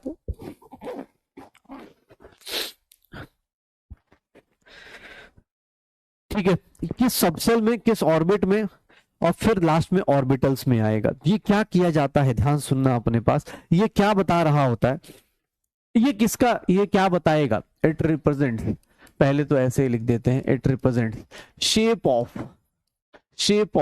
subshell and orbitals, shape of subcells and orbitals, shape of subcells and orbitals. दूसरा, ये क्या बता सकता है, ये सर ये क्या कर सकता है, helps in calculating angular momentum, orbital angular momentum, calculating orbital angular momentum, orbital angular momentum, orbital angular momentum, ध्यान देख लीजिएगा, ऑर्बिटल एंगुलर मोमेंटम, ठीक है, ध्यान सुनना, एज़िमुथल क्वांटम नंबर की बात कर रहा हूं, एज़िमुथल क्वांटम नंबर की बात कर रहा हूं, किससे रिप्रेजेंट करते हैं, एल से, किसको रिप्रेजेंट करता है, सबसेल्स को, सबसेल्स क्या बताता है, देखना एक बार, ये क्या बता रहा होता है, ध्यान सुनना, वैल्यू ऑफ एल जो होती है, वैल्यू ऑफ एल जो होती है वो किस पे डिपेंड करती है, एल की वैल्यू किस पे डिपेंड करेगी, एन पे डिपेंड करेगी, एन पे डिपेंड करेगी, जो वैल्यू ऑफ एल होती है वो कहां से कहां होती है, is value of L from 0 to n-1, 0 to n-1, value of L जो होता है वो 0 से लेकर कहां तक होगा, n-1 तक। कभी भी एल की value can never be equal to, can never be equal to, can never be equal to N, कभी भी किसी ऑर्बिट में जाओगे एन की वैल्यू एल के इक्वल बराबर नहीं हो सकती, एल की वैल्यू इक्वल बराबर नहीं हो सकती, पक्का, मतलब ध्यान से देखिएगा, ये देखिए ऑर्बिटल एंगुलर मोमेंटम कैसे निकालते हैं, ऑर्बिटल एंगुलर मोमेंटम कैसे निकालते हैं, तो ऑर्बिटल एंगुलर मोमेंटम निकालने का फॉर्मूला होता है, ऑर्बिटल एंगुलर मोमेंटम निकालने का फॉर्मूला होता है √L+1 h by, angular momentum पता है ना, जब कोई सर्कुलर मोशन में चलता है, जब कोई सर्कुलर मोशन में चलता है तो उसके केस में एंगुलर मोमेंटम आता है, पक्का हो जाएगा, श्योर हो, पहले देख लो ये चीजें, देख लो अपने को, कल भी ऐसे तो मैंने वैल्यू बताई थी, कल मैंने इसके बारे में बात किया था, कल ही डिस्कस किया था, वैल्यूज निकलवाई भी थी कि एल की वैल्यू एन पे डिपेंड करती है, एल की वैल्यू एन पे डिपेंड करती है, तो एज़िमुथल क्वांटम नंबर क्या बताएगा, प्रिंसिपल क्वांटम नंबर ये बताता है कि इलेक्ट्रॉन किस ऑर्बिट में है, एज़िमुथल क्वांटम नंबर क्या बताता है, उस ऑर्बिट के अंदर कौन से सबसेल में है। अब सबसेल कौन कौन से होते हैं, सबसेल कौन कौन से होते हैं, ध्यान सुनिएगा, कौन से सबसेल होंगे और क्या सबसेल का नाम होता है, ध्यान से देखना, value of L, value of L, ये देख लो, पहला आता है एस सबसेल, सबसे इजीएस्ट सबसेल होता है एस सबसेल, इसके एल की वैल्यू होती है 0। अगर मैं बोलूं पी सबसेल, तो पी सबसेल की एल की वैल्यू कितनी होगी, एल की वैल्यू होती है 1। डी सबसेल, अब आपकी जिंदगी में एसपीडीएफ आ गया, ये डी के लिए 2। एफ सबसेल, इसके लिए एल की वैल्यू कितनी होती है 3। सर इसके बाद अगर मान लो जी सबसेल आ गया, जी सबसेल आ गया, तो इसके लिए एल की वैल्यू कितनी हो जाएगी 4। ये याद रखिएगा, एस की वैल्यू कितनी होती है 1 0, पी की कितनी होती है, पी की कितनी होती है 1, डी की कितनी होती है 2, एफ की कितनी होती है 3, जी की कितनी हो जाती है 4। एल की वैल्यूज जो होती हैं, एल की जो वैल्यूज होती हैं, ध्यान सुनना, एस के लिए 0, ये फिक्स्ड होती है। ये कहां से आई? तो ऑब्वियस श्रोडिंगर से आई भाई, मेरे घर से नहीं आई, श्रोडिंगर ने दिया कि एस के लिए क्या होगा। एस का भी शेप देखोगे पता चल जाएगा एल की वैल्यू क्यों 0 होती है। पक्का? तो S P D F G भी आ जाता है, ऑब्वियस आगे जाएंगे तो अब जी भी आ जाता है, S P D and F G. पक्का हो जाएगा।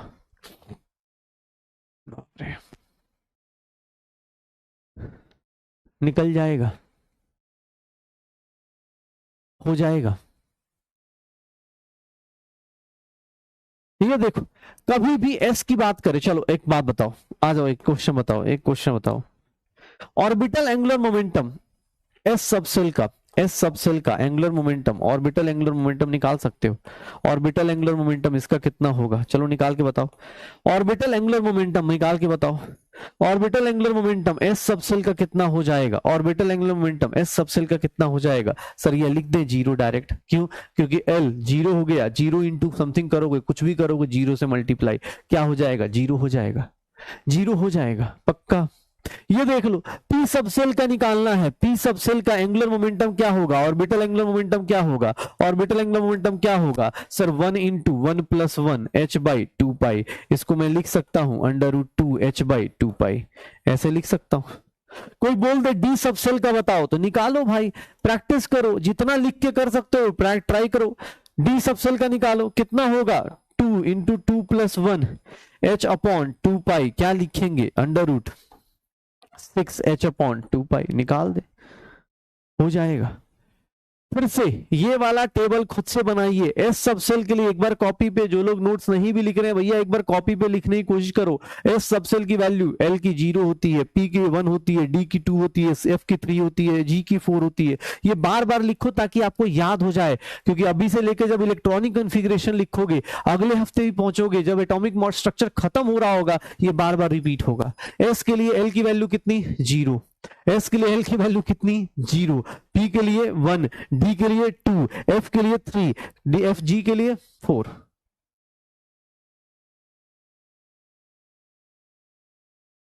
चलो अब शुरू करते हैं, अब शुरू करते हैं, ध्यान सुनिएगा। अब दो क्वांटम नंबर्स को मिक्स करते हैं और आपकी जिंदगी बदलते हैं। जिंदगी कैसे बदलते हैं ये देखिएगा, ये देखिएगा, ये देखो।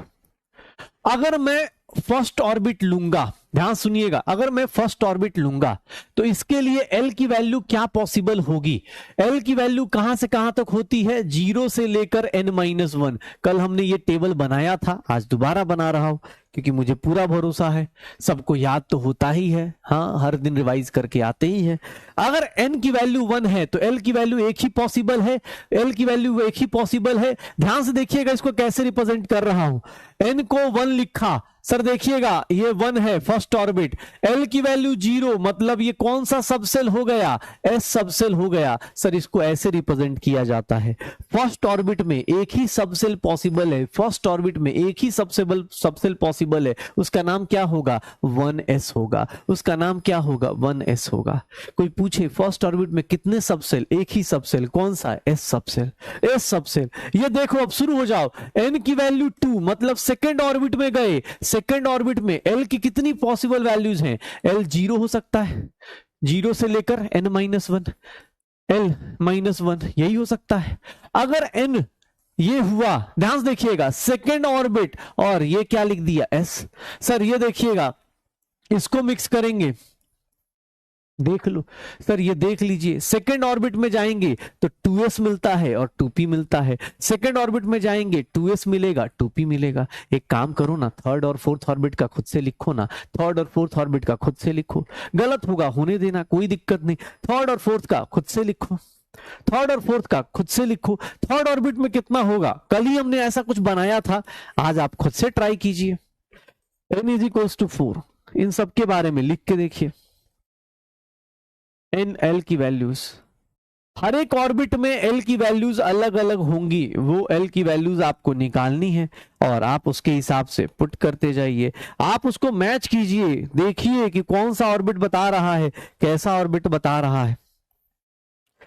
हर एक ऑर्बिट का एल की वैल्यू निकाल सकते हो। सर आप देखेंगे जैसे जैसे आपका नंबर ऑफ ऑर्बिट बढ़ रहा है, जैसे जैसे आप नंबर ऑफ ऑर्बिट न्यूक्लियस से दूर जा रहे हैं, आपके पास सबसेल्स क्या हो रहे हैं, बढ़ रहे हैं। आपके सबसेल्स कितने हो रहे हैं, बढ़ रहे हैं। आप देखेंगे तो मैं इसको क्या लिख सकता हूं, 3s लिख सकता हूं, इसको 3p लिख सकता हूं और इसको 3d लिख सकता हूं। देख लो थर्ड ऑर्बिट में कितने सबसेल, 3 सबसेल। थर्ड ऑर्बिट में 3 सबसेल। फोर्थ ऑर्बिट में देखोगे, फोर्थ ऑर्बिट में कितने सबसेल, सर ये 4s हो जाएगा, ये 4p हो जाएगा, ये 4d हो जाएगा और ये क्या हो जाएगा, 4f हो जाएगा। देख लो, श्योर हो? एक बात बताओ, तुमसे एक क्वेश्चन और पूछ लूं, एस सबसेल कहां से स्टार्ट होता है, एस सबसेल किस ऑर्बिट से स्टार्ट होता है, एस सबसेल फर्स्ट ऑर्बिट से। पी सबसेल कहां से स्टार्ट होता है, पी सबसेल सेकंड ऑर्बिट से। डी सबसेल कहां से स्टार्ट हो रहा है, डी सबसेल सेकंड ऑर्बिट में है क्या, नहीं है, नहीं है ना। अच्छा कोई बोले सर 2D क्यों नहीं लिख सकते, 2D लिख देंगे तो क्या चला जाएगा, भैया 2D लिखोगे ना n की वैल्यू 2 और l की वैल्यू क्या हो जाएगी 2, n की वैल्यू 2, l की वैल्यू 2, ये पॉसिबल है क्या, नॉट पॉसिबल। क्यों, क्योंकि आपने एक बात पढ़ी है कि सर l की जो वैल्यू होती है हमेशा 0 से n-1, इससे कम होनी चाहिए, इक्वल कभी नहीं होनी चाहिए। कोई पूछे 2D क्यों नहीं पॉसिबल है, पॉसिबल इसलिए नहीं है। अगर 2D की बात करेगा तो 2D क्यों नहीं पॉसिबल है, n की वैल्यू 2 और d के लिए ये 2 हो गया यहां पर, और ये d के लिए l की वैल्यू कितनी हो जाएगी 2, ये दोनों पॉसिबल ही नहीं है। पक्का? अगर मैं तुमसे कुछ क्वेश्चन पूछ दूं, मैं बोलूं भैया एक काम करो 3f क्यों नहीं पॉसिबल है, 3f पॉसिबल है क्या, 3f का बताओ, 3f पॉसिबल होगा क्या, इसका n कितना हो जाएगा, ऑर्बिट कितना है, देखो ये थर्ड ऑर्बिट और f सबसेल, l की वैल्यू कितनी हो गई, l की वैल्यू कितनी हो गई, देखो बताओ l की वैल्यू कितनी हो गई, सर 3। ये पॉसिबल होगा क्या, कभी पॉसिबल नहीं होगा, ये कभी पॉसिबल नहीं होगा, नॉट पॉसिबल। n और l की वैल्यू कभी इक्वल नहीं आएगी, n और l की वैल्यू कभी, l की वैल्यू हमेशा कहां से कहां होती है, 0 से n-1, 0 से n-1, 0 से n-1, n की वैल्यू 3 तो 2 तक, 0 से लेकर 3 तक हो गया, निकाल दो। चलो एक बात बताओ, n इज इक्वल्स टू 5 होता, L की क्या क्या वैल्यूज होंगी, अब बताना L की वैल्यूज क्या क्या होंगी, सर N की वैल्यू 5, L की वैल्यू 0 से लेकर 4 तक, 0 से लेकर 4 तक तो 0 होता, ये 1 होता, ये 2 होता, ये 3 होता, ये 4 होता, यही होता। सर इसको क्या लिखोगे, 5s लिखोगे, ये क्या होगा 5p लिखोगे, ये क्या होगा 5d होगा, ये क्या होगा 5f होगा और ये क्या होगा 5g होगा। देख लो, देख रहे हो लोग मोबाइल में 5G यूज कर रहे हैं, हम कॉपी पे यूज कर रहे हैं, हमारा टैलेंट देख रहे हैं हम लोगों का। हाँ हमें अब एटम के अंदर घुस चुके हैं भाई साहब, अब छोटी मोटी बात नहीं कर रहे, यही है साइंस। हाँ लोग यहाँ देख नहीं पा रहे, इतना बड़ा स्कैम हो रहा है। हाँ सब देश के मंत्री विधायक सब बिजी हैं, कोई किसी को नहीं दिख रहा। हम लोग को देखो, हम एटम के अंदर घुस गए, उसके घर के अंदर घुसे जा रहे हैं, बोल रहे ऑर्बिट के अंदर तुम्हारे घर में कौन कौन है, तो बोल रहा है 3s है, 3p है, 3d है। भाई साहब लगे पड़े हैं, हम लोग लगे पड़े हैं, सब निकाल देंगे, पक्का हो जाएगा। हाँ 5G तक निकल जाएगा। अब ऐसे करके कोई भी पूछ ले, एक बात बताना, अब इस लाइन का मीनिंग बता सकते हो कि सर ये बात सच है, जिस ऑर्बिट में रहते हो नंबर ऑफ सबसेल्स कितने होते हैं, सबसेल्स कितने होते हैं, n होते हैं, नंबर ऑफ सबसेल्स कितने होते हैं जिस ऑर्बिट में हो, फर्स्ट ऑर्बिट में 1 सबसेल, सेकंड ऑर्बिट में 2 सबसेल, थर्ड ऑर्बिट में 3 सबसेल, फोर्थ ऑर्बिट में 4। कोई पूछेगा ना तो याद रखना फर्स्ट ऑर्बिट में 1p पॉसिबल नहीं है, सेकंड ऑर्बिट में 2d पॉसिबल नहीं है, हो जाएगा। अरे तू ऐसे 6 तक ले जा भाई, यहां पर आते आते ना बेटा आप पीरियोडिक टेबल अब वायलेशन कर रहे हो, ऐसा एलिमेंट आएगा नहीं इसमें 5G होगा, पता है ना। अभी आपको इलेक्ट्रॉनिक कॉन्फ़िगरेशन लिखने को दूंगा, आप मैक्सिमम हमारा जो नया मॉडर्न पीरियड टेबल है उसमें मैक्सिमम 118 120 तक लिख पाओगे, इसके आगे 5G वाला आएगा ही नहीं। 5G के लिए अभी पीरियड टेबल चेंज होने वाला है, पीरियड टेबल जो अभी हम देखते हैं वो पीरियड टेबल चेंज हो जाएगा आगे जाके, जब तक आप डॉक्टर बन जाओगे वो चेंज हो जाएगा, क्योंकि उसमें अब नए नए एलिमेंट्स भी ऐड करने। चलिए अच्छा एक चीज बताइएगा, कोई पूछ दे, ध्यान सुनना, n प्लस एल, देखो n प्लस एल एक सिंपल सा रूल याद रखना। ये देखो एक सिंपल चीज याद रखिएगा, एक रूल होता है एनर्जी रूल, मतलब ऑर्डर ऑफ एनर्जी डिसाइड करनी हो, ऑर्डर ऑफ एनर्जी डिसाइड करनी हो n फॉर सब सेल्स, तो याद रखिएगा इसके लिए ऑर्डर ऑफ एनर्जी कैसे डिसाइड होती है? डिसाइडेड बाय, याद रखिए, कोई पूछे किसकी एनर्जी ज्यादा किसकी एनर्जी कम, तो decided by N+L rule. N+L rule को ही हम लोग बोल देते हैं बोर्स-ब्यूरी रूल, बोर-ब्यूरी रूल बोल देते हैं। ये N+L रूल क्या बोलता है? ध्यान सुनना, N+L रूल क्या बोलता है? N+L रूल क्या बोलता है? ध्यान सुनना, किसकी एनर्जी ज्यादा किसकी एनर्जी कम, याद रखिएगा ऑर्डर ऑफ एनर्जी। और ये किसके लिए वैलिड है? ध्यान सुनिएगा, वैलिड फॉर मल्टी इलेक्ट्रॉन, क्योंकि quantum mechanical model multi electron system के लिए वैलिड होता है, मतलब जिसके पास एक से ज्यादा। क्यों? एक पे अभी भी कौन वैलिड है? Bohr model. एक पे कौन वैलिड है? Bohr's model. ध्यान सुनिएगा, कोई तुमसे पूछ दे तो याद रखिएगा रूल नंबर 1 क्या कहता है। रूल नंबर 1 क्या कहता है? जिसके N+L की value, higher the value of N+L, higher the value of N+L, higher is the energy. कोई पूछ देना किसकी एनर्जी ज्यादा है किसकी एनर्जी कम है, तो आपको याद रहना चाहिए कि आप कैसे डिसाइड करोगे? N+L से। N+L से मल्टी इलेक्ट्रॉन मतलब एक से ज्यादा इलेक्ट्रॉन। देखो ना अपने पास, मान लो तुमसे कोई पूछ दे कि सर 1s है और 2s है, इन दोनों में किसकी एनर्जी ज्यादा, तो कैसे बताओगे? सर इसका n की वैल्यू कितनी है? 1, इसके n की वैल्यू कितनी है? 2, इसके l की वैल्यू क्या है? इसके l की वैल्यू क्या है? N+L करके देख लो, N+L करके देख लो, इसका 1 आ गया इसका 2 आ गया, किसकी एनर्जी ज्यादा होगी? 1s और 2s में किसकी एनर्जी ज्यादा होगी? इसकी ज्यादा होगी। 1s और 2s में किसकी एनर्जी ज्यादा होगी? 2s होगी। उसकी एनर्जी किसकी एनर्जी ज्यादा होगी? N+L। जिसके N+L की वैल्यू ज्यादा उसकी अपने पास एनर्जी ज्यादा। क्योंकि एग्जाम हॉल में ये सब भी क्वेश्चन आएगा कि सर आपने सब सेल तो बना दिए, तो उसमें किसकी एनर्जी ज्यादा? तो सर जिसके अपने N+L की वैल्यू ज्यादा। ध्यान से देखिएगा, इफ N+L इज इक्वल, अगर N+L की वैल्यू इक्वल आ गई, अगर N+L की वैल्यू इक्वल आ गई, then higher the value of N, higher is the energy. Higher the value of N, higher is the energy. मतलब ध्यान से देखिएगा, अगर N+L की वैल्यू आ गई, इक्वल आ गई, N+L की वैल्यू इक्वल आ गई, जैसे मैं ऐसे तुमसे लिख दूं 4s है और 3d है, 4s है, सॉरी 4s है और हाँ 3d है। ध्यान से देखिएगा, 4s है और 3d है। नहीं, अगर मैं ऐसे लिख देता हूं, क्या हो गया, 3p है और 4s है, हाँ 3p और 4s। चलो ये देखो, n की वैल्यू इसके लिए कितनी होगी? 3, इसके लिए n की वैल्यू 4, थर्ड ऑर्बिट, ये फोर्थ ऑर्बिट। l की वैल्यू, p के लिए l की वैल्यू कितनी होती है? p के लिए l की वैल्यू कितनी होती है? 1। p के लिए l की वैल्यू कितनी होती है? 1। और l की वैल्यू 0, s के लिए कितनी होती है? 0। N+L करके देखो, N+L करके देखो, ये क्या आ गया? 4, ये भी क्या आ गया? 4। अब 3p और 4s में से किसकी एनर्जी ज्यादा होगी? 3p और 4s में से किसकी एनर्जी ज्यादा होगी? जिसकी n की वैल्यू ज्यादा होगी। सर किसकी एनर्जी ज्यादा होगी? 3p और 4s में से किसकी एनर्जी ज्यादा होगी? इसकी एनर्जी ज्यादा होगी। पक्का? पक्का? अब जिन लोगों को याद नहीं आ रहा L की वैल्यू, ए भैया L की वैल्यू अभी क्या बोला था, लिख लेना। S के लिए 0, P के लिए 1, D के लिए 2, F के लिए 3, G के लिए 4, ऐसे याद रखो। चलो इसकी एनर्जी बताओ। अगर मैं ऐसे पूछ दूं, ध्यान से देखिएगा अपने पास, अगर मैं ऐसे पूछ दूं 4p 3d, इन दोनों की एनर्जी बताओ किसकी ज्यादा है? 4p और 3d की किसकी एनर्जी ज्यादा है? निकालो। 4p और 3d में किसकी एनर्जी ज्यादा है? किसकी एनर्जी ज्यादा होगी? निकालो, अरे निकालो भैया,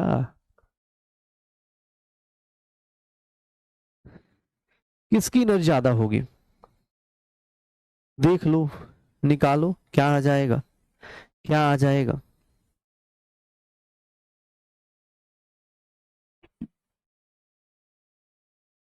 क्या आ जाएगा? सर n की वैल्यू कितनी हो गई? 4 आ गई। l की वैल्यू कितनी हो गया? 1। n की वैल्यू यहां पर कितनी? 3। l की वैल्यू यहां पर कितनी? 2। N+L ऐड करके देख लो, यहां भी 5, यहां भी 5। सर किसकी एनर्जी ज्यादा होगी? 4p की एनर्जी ज्यादा होगी। कैसे? जब N+L सेम हो गया तो एनर्जी का ऑर्डर बता देना। पक्का? इसका 5, इसका ही 5, n की वैल्यू इसकी ज्यादा, इसकी वैल्यू, इसकी एनर्जी ज्यादा। तो ये बोर्स-ब्यूरी रूल याद रखिएगा। ऑर्डर ऑफ एनर्जी याद रखिएगा कैसे डिसाइड किया जाता है, ऑर्डर ऑफ एनर्जी कैसे डिसाइड किया जाता है। ओके, देख लो भैया आज की क्लास बहुत शानदार है।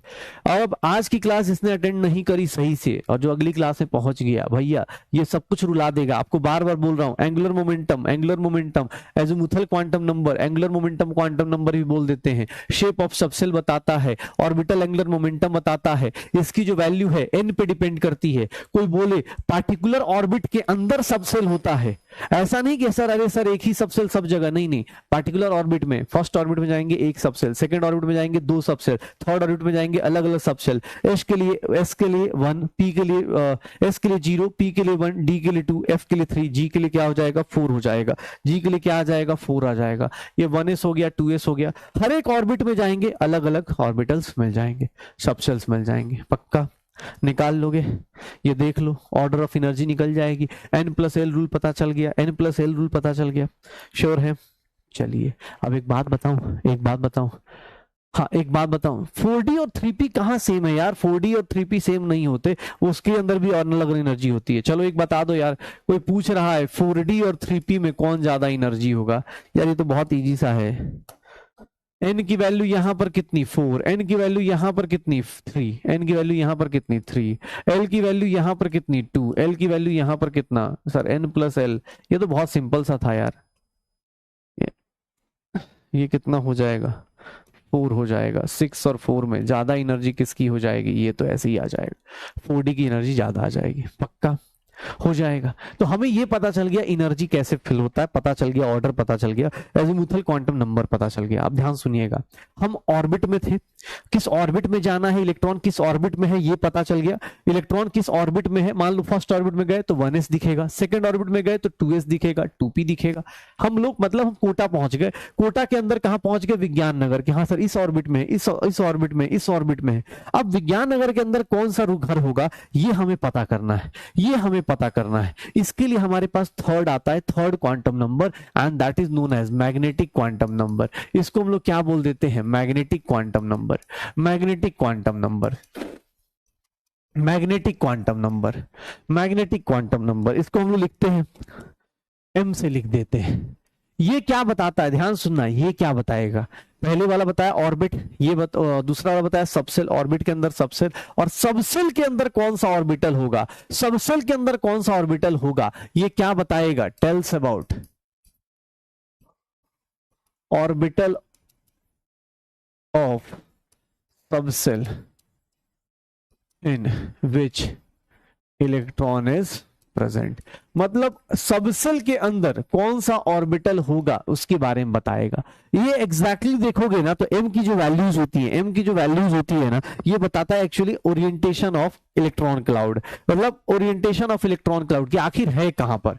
ये क्या बता रहा है? ओरिएंटेशन ऑफ, ये बताता है orientation of electron cloud. Electron cloud मतलब इलेक्ट्रॉन कहां पे है, उसका अपना छत्र छाया, उसकी अपनी पावर कहां पे दिखती है। ये देखिएगा वैल्यू ऑफ m जो होता है, वैल्यू ऑफ m किस पे डिपेंड करता है? m की वैल्यू किस पे डिपेंड करती है सर? ये किस पे डिपेंड करेगा? पार्टिकुलर l पे। मतलब ऑर्बिट के अंदर गए, ऑर्बिट के अंदर कहां गए? सबसेल में, सबसेल के अंदर। अब सबसेल के अंदर कौन से ऑर्बिटल में जाओगे ये देख लीजिएगा। Value of m -L2 plus l including 0 होता है, -L2 प्लस l इंक्लूडिंग 0 होता है। नंबर ऑफ ऑर्बिटल्स अगर आप निकालना चाहते हो तो number of orbitals is nothing, number of values of m हो जाता है, number of values of m हो जाता है। एंड ये देख लीजिएगा number of orbitals, number of कितने वैल्यूज आते हैं, ध्यान से देखना। किसी पार्टिकुलर एल में गए, ध्यान सुनना भाई बहुत ज्यादा इंपॉर्टेंट है। ऑर्बिट के अंदर गए, देखो बार बार बोल रहा हूं ये चीज याद रखिएगा। कभी भी किसी ऑर्बिट में जाते, कभी किसी ऑर्बिट में गए, ऑर्बिट को एन से, ऑर्बिट के अंदर गए, सबसेल देखने गए, सबसेल को किससे? एल से। और अब यहां पर इलेक्ट्रॉन खोजने के लिए गए तो ऑर्बिटल्स में जाएंगे। ऑर्बिटल्स कैसे पता चलेगा? एम। इसके लिए ये, इसके लिए ये, ऐसे इलेक्ट्रॉन को खोजा जाता है, ऐसे इलेक्ट्रॉन को खोजा जाता है। ठीक है, मिक्स मत करना, मिक्स मत करना, ध्यान सुनना। अरे थ्योरेटिकल चीजें करेंगे, पहले एक बार सीख तो ले कि इलेक्ट्रॉन मिलेगा कहां, इलेक्ट्रॉन मिलेगा कहां। ये देख, अगर एल एस सबसेल है, ध्यान सुनिएगा, एस सबसेल है, एस सबसेल के लिए एल की वैल्यू कितनी होगी, 0। एस सबसेल है, एल की वैल्यू कितनी हो जाएगी, 0। एल की वैल्यू 0 मतलब एम की वैल्यू क्या हो जाएगी, 0। एल की वैल्यू 0 तो एम की वैल्यू क्या हो जाएगी, 0। कैसे, एस सबसेल के लिए एल की वैल्यू 0 है, ये तो पहले पता चल गया। एम की वैल्यू कितनी होती है, -L2 + L, मतलब यहां पर मैं बोल सकता हूं कि एक ही ऑर्बिटल है। कितने ऑर्बिटल है, एक ही ऑर्बिटल है। सर एस सबसेल ऐसा दिखेगा क्या, एस सबसेल में एक ही कमरा है। एस वाला का जो घर है, एस सबसेल है, उसके अंदर कितने कमरे होंगे, एक कमरा होगा, एक ही ऑर्बिटल होगा। कैसे, एम की एक ही वैल्यू आ रही है, एक ही वैल्यू आ रही है। अगर मैं पी सबसेल की बात करूं तो पी सबसेल में देख लो, एल की वैल्यू क्या होगी, 1। तो सर यहां पर एम की वैल्यू क्या हो जाएगी, -1, 0 + 1। सर यहां पर कितने ऑर्बिटल्स आ गए, 3 ऑर्बिटल्स आ गए, क्योंकि नंबर ऑफ ऑर्बिटल्स किस पे डिपेंड करते हैं, एम की कितनी वैल्यूज आती हैं। लिख सकते हैं, देख लो, ये देख लो, ये कर लोगे। ये देखना, अगर मैं डी सबसेल पे जाऊंगा, अगर मैं डी सबसेल पे जाऊंगा तो डी सबसेल क्या होगा, D subshell is nothing, L की वैल्यू 2, एम की वैल्यू क्या होगी, -2, -1, 0 +1 +2। ये लिख सकते हैं, 5 ऑर्बिटल्स हो जाएंगे यहां पर, 5 ऑर्बिटल्स, मतलब -2, -1, 0 +1, नंबर लाइन की तरह खेल दो। SPD, एफ सबसेल जाते हैं, एफ सबसेल जाएंगे तो एफ सबसेल में कितना होगा, सर एफ सबसेल में एम की वैल्यू कितनी होती है, एल की वैल्यू कितनी होती है, सर 3 होती है। तो एम की वैल्यू क्या होगी, -32 + 3, -32 + 3, देख लो क्या हो जाएगा, -3, -2, -1, 0 +1 +2 +3। अगर जी सबसेल में जाते हैं, जी सबसेल में जाते हैं तो जी सबसेल में इसके अंदर कितने ऑर्बिटल्स आ रहे हैं, 7 ऑर्बिटल्स आ रहे हैं। इसमें कितने आ रहे हैं, 7। जी सबसेल में एल की वैल्यू कितनी होगी, 4।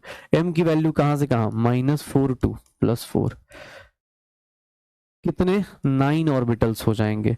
कितने हो जाएंगे, 9 ऑर्बिटल्स हो जाएंगे। निकाल के देख लो,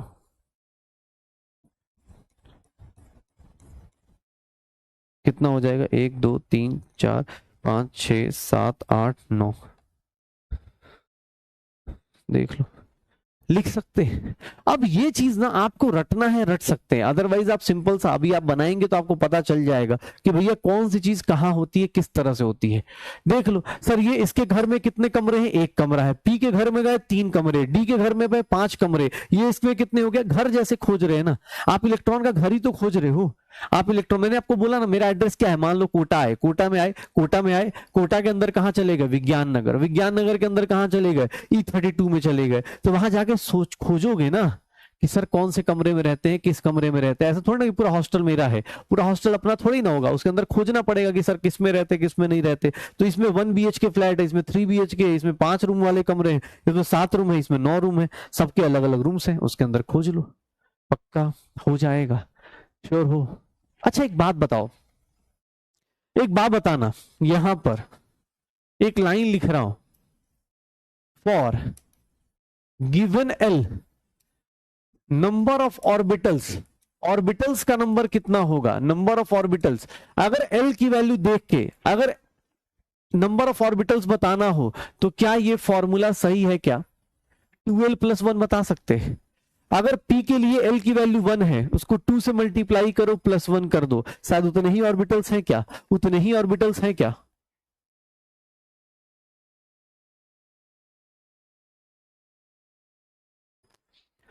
ध्यान सुनना, अरे भाई नंबर लाइन में कहां जाओगे, -l +l, तो एक बार l इधर l 2l हो गया, और +1 मतलब 0 को भी कंसीडर करना है।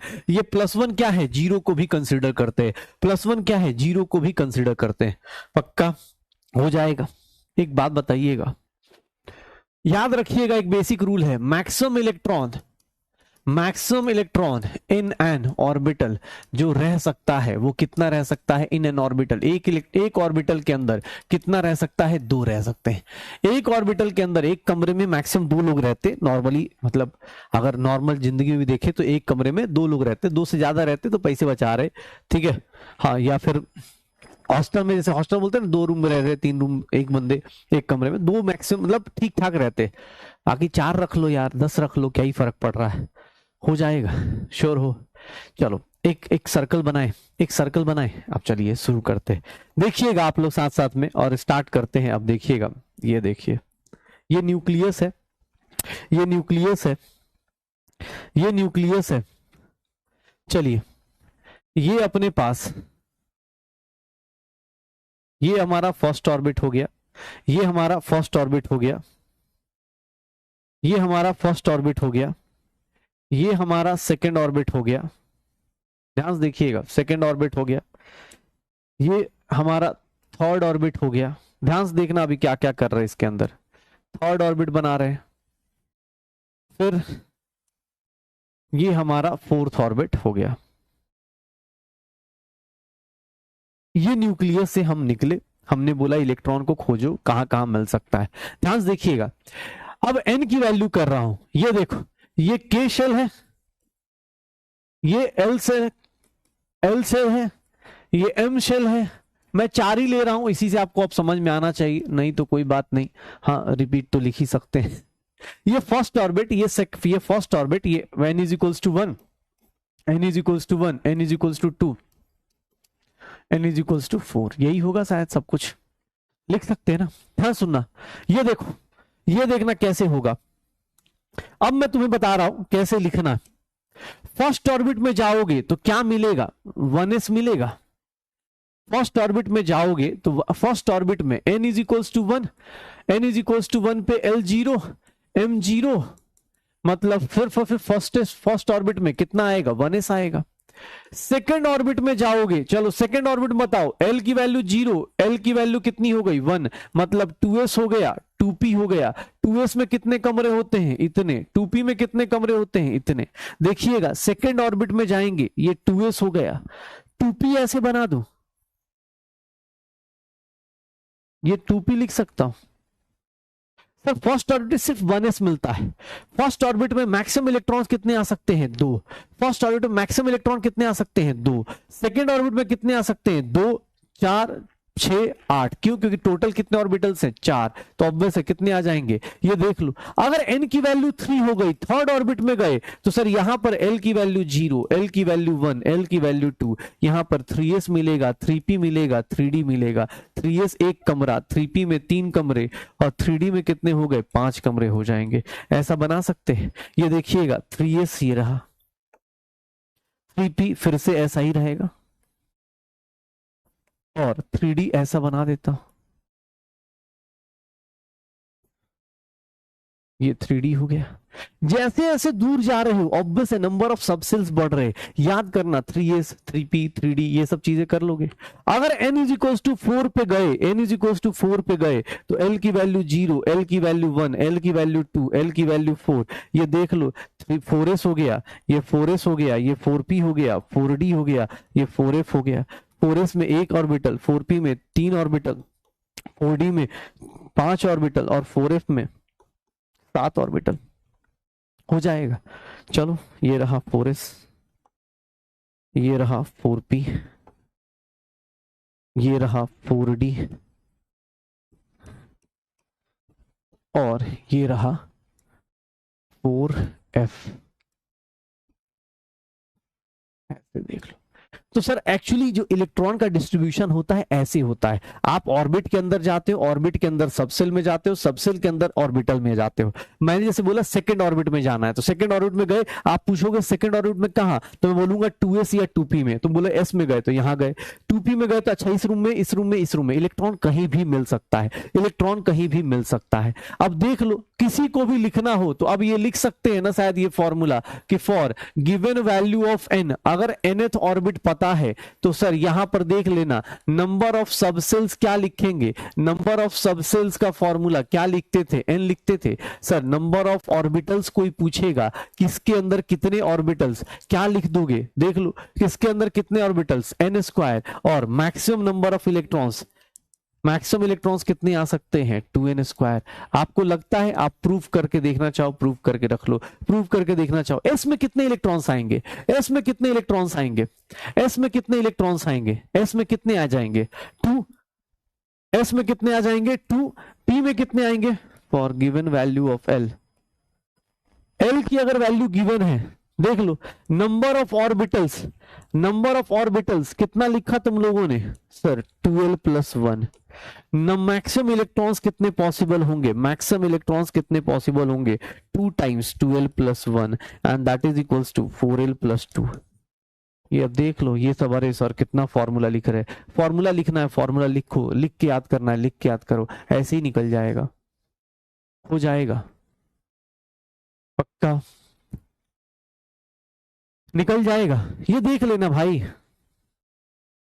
1 2 3 4 5 6 7, अरे भाई ये 7 है यार, तो इस चीज में लगा रहा कि सर 7 खींचे कि 5 खींचे, अब मीनिंग समझना भाई, हो गया, हो जाएगा पक्का, श्योर हो। अरे एल, अरे ठीक है भाई, क्या यार तुम लोग इधर टाइम क्यों वेस्ट कर रहे हो, कहीं कहीं हाँ टाइपिंग एरर मतलब राइटिंग एरर भी हो सकता है ना, ऐसा थोड़ी ना, मीनिंग तो वही है, उस टाइम से यही लिख रहा था, कहीं देख लेना भाई, 4s 4p 4d 4f, ठीक है हो जाएगा। अच्छा एक चीज और बताओ, एक चीज और बताओ, ध्यान सुनना आप, S P D and F मुझसे किसने पूछ दिया, ये देखना, एस सबसेल है, एस सबसेल में कितने ऑर्बिटल्स हैं 1, मैक्सिमम इलेक्ट्रॉन कितने होंगे इसके अंदर, मैक्सिमम इलेक्ट्रॉन्स कितने होंगे, ऐसे लिख देता हूं, सबसेल लिख देता हूं, अब आप लोग खुद से फिल कीजिए, मैं नहीं बोलूंगा, आप सबसेल लिख देता हूं, नंबर ऑफ ऑर्बिटल्स बताइएगा, नंबर ऑफ ऑर्बिटल्स कितने होंगे और मैक्सिमम इलेक्ट्रॉन्स कितने होंगे।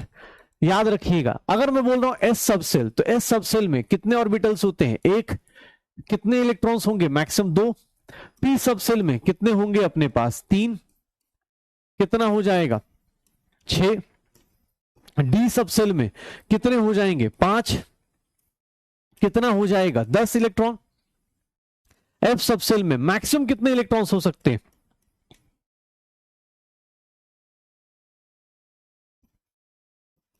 कितने होंगे, जी सबसेल लेंगे, अगर जी सबसेल लेते हैं तो यहां पर कितने हो जाएंगे 9 हो जाएंगे, 1 2 3 4 5 6 7 8 9, 9 हो जाएंगे, और 9 का मतलब कितने हो जाएंगे 18 हो जाएगा, पक्का हो जाएगा सर, श्योर हो। तो ये देख लो S P D and F, ये पूरा का पूरा इलेक्ट्रॉन को खोजने का एक तरीका है, इलेक्ट्रॉन को खोजने का एक तरीका है कि इलेक्ट्रॉन कहाँ मिलेगा, कैसे मिलेगा, ये पूरा का पूरा मैग्नेटिक क्वांटम नंबर है। अब आप तीनों क्वांटम नंबर्स को मिला सकते हैं, S P D and F आपको पता चल गया, मैग्नेटिक क्वांटम नंबर आपको पता चल गया है, अब आप उसके अंदर ऑर्बिटल कौन सा होगा ये भी बता सकते हैं, अब तो शेप भी बता सकते हैं, थोड़ा सा वेट कीजिए शेप भी निकाल देंगे, बस एक लास्ट क्वांटम नंबर पढ़ लीजिए, एक लास्ट क्वांटम नंबर पढ़ लीजिए। अरे पीछे वाला कौन सा रह गया भाई, जल्दी, कोई साथ में लिख रहा है तो जल्दी जल्दी पिक्चर बनाओ यार, खत्म करो, ये तो कल से कर रहे हो वो वाला साइड वाला, ये भी कल करा दिया था, रिवीजन पे रिवीजन मैं ही करा दे रहा हूं, दूसरे की जरूरत क्या है तुम्हें, हाँ अरे लिख लेना यार, अब ऐसे भी मंडे को ट्यूसडे को क्लास है यार, लिख लेना आराम से।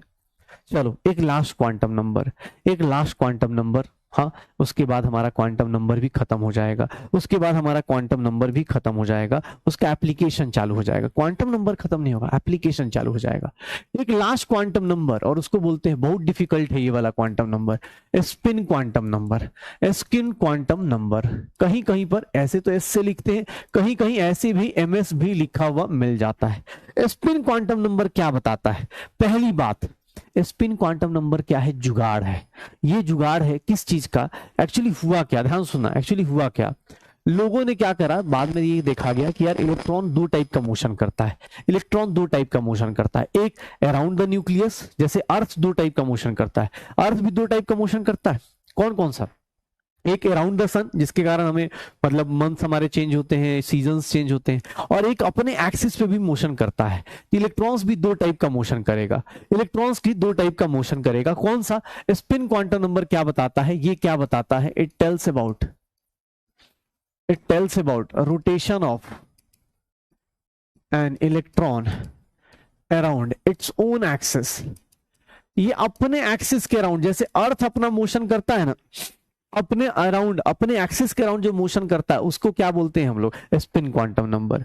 इसका सीधा सा ये याद रखना, ये क्या है, नॉट द सॉल्यूशन ऑफ, ये हमने जुगाड़ बनाया है अपना, ये श्रोडिंगर ने नहीं सोचा था, श्रोडिंगर की इक्वेशन में नहीं आया था, हमने ये बोला श्रोडिंगर इक्वेशन का जुगाड़ था, ये श्रोडिंगर इक्वेशन में नहीं था ये, ठीक है। इसमें क्या होता है, value off spin quantum number जो होती है वो दो ही होती है, कौन कौन सी, एक को बोलते हैं प्लस हाफ, एक को बोलते हैं माइनस हाफ।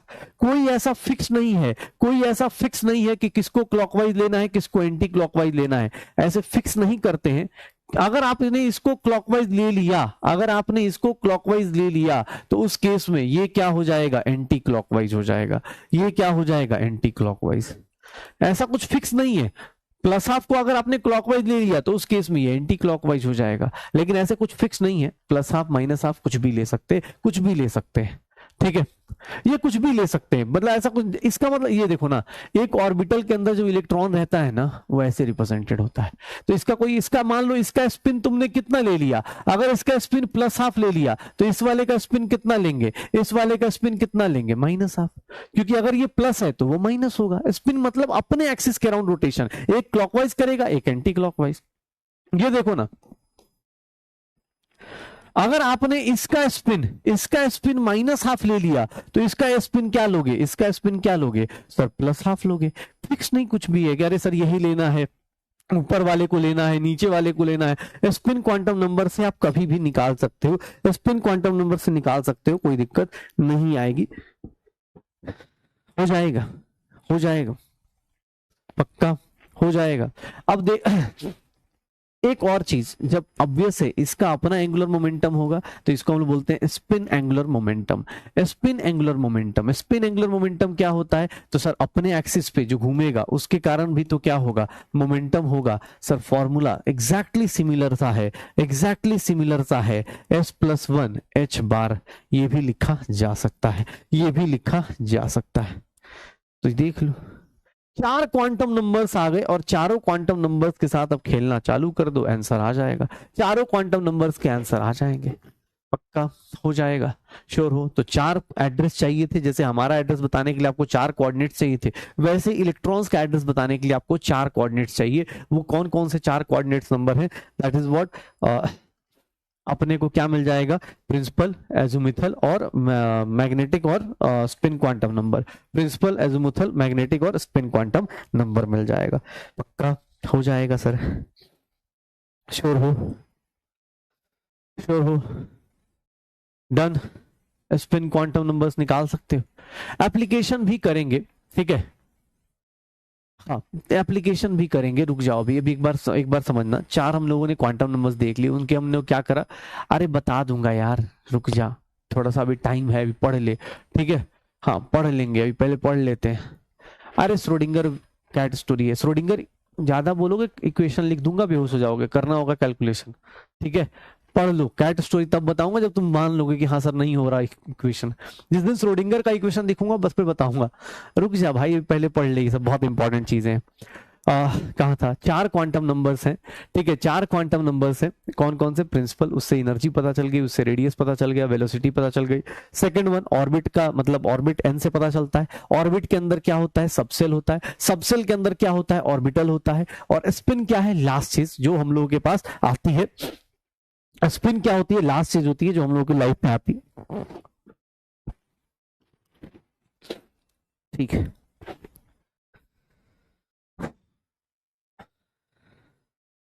देखना, ध्यान सुनना, अपने को ध्यान सुनना, एक चीज और, अब दो चीजें होती हैं, ध्यान सुनना आप क्या मैं बताने वाला हूं। यहां पर एक वर्ड यूज किया जाता है, चारों क्वांटम नंबर्स हो गए, चारों क्वांटम नंबर्स हो गए, इसके बाद मुझे एक दो वर्ड्स, छोटे छोटे वर्ड्स, आपको एन पता है, एल पता है, तो वहीं पर एक वर्ड यूज किया जाता है जिसको बोलते हैं हम लोग नोड्स।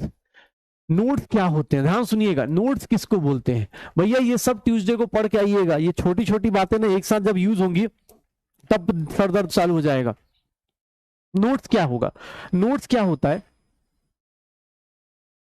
ठीक है, अरे कहानी बता दूंगा भाई, पढ़ ले यार, ये सब बहुत इंपॉर्टेंट है, तुझे अब बाद में पता चलेगा जब मैं क्लास से चला जाऊंगा ना, जब पीरियोडिक वाले सर यूज करेंगे तब दिक्कत हो जाएगा, ठीक है।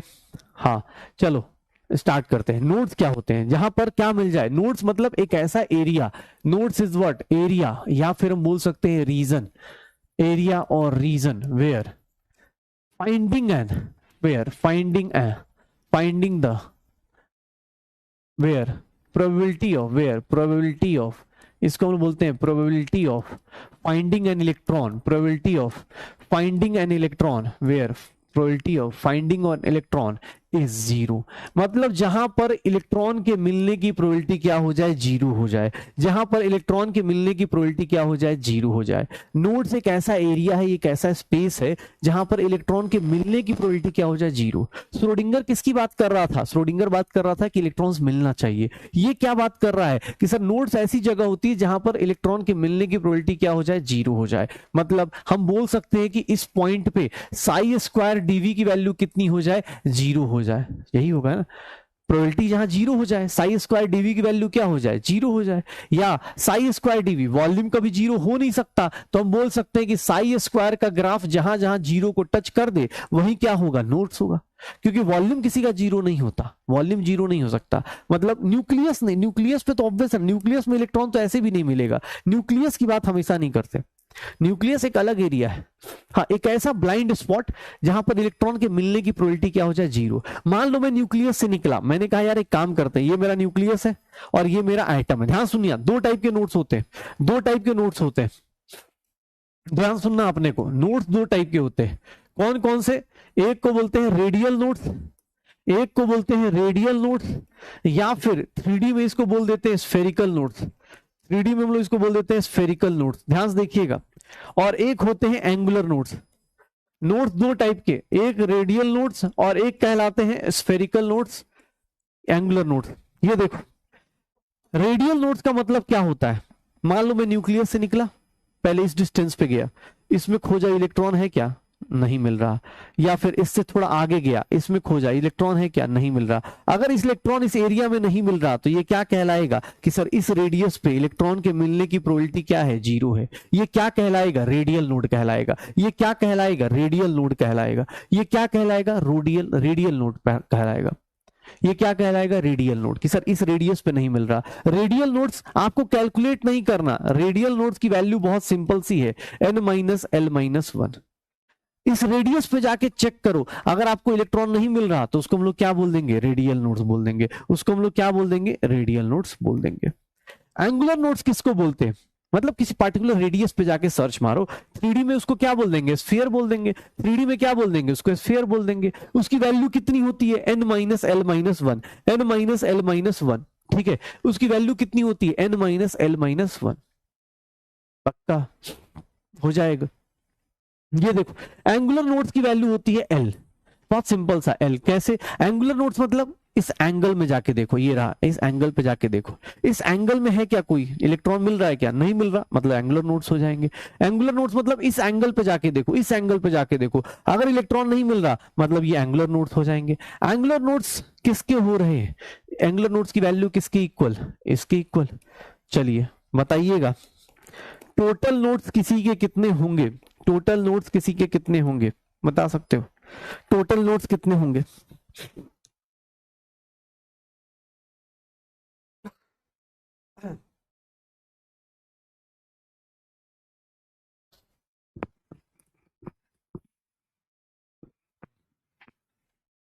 टोटल नोड्स कितने होंगे, इन दोनों को सम कर दो, इन दोनों को सम करोगे, एल क्या हो जाएगा, कैंसिल आउट, एन की वैल्यू क्या हो जाएगी, टोटल नोड्स की वैल्यू कितनी हो जाएगी, n-1 हो जाएगा।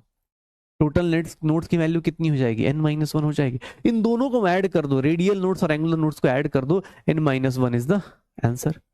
निकल जाएगा, श्योर हो, डन हो जाएगा। तो ये नोड्स हो गए, रेडियल नोड्स हो गया, एंगुलर नोड्स हो गया। इस तरह की चीजें आपको देखनी है। ये psi square dV, angular nodes, कोई भी दिया हुआ है, ध्यान सुनो ना, आप देखना अपने पास। चलो, इसके n की वैल्यू पता है 1, l की वैल्यू पता है 0। चलिए इसका रेडियल नोड्स बताइए और एंगुलर नोड्स बताइए।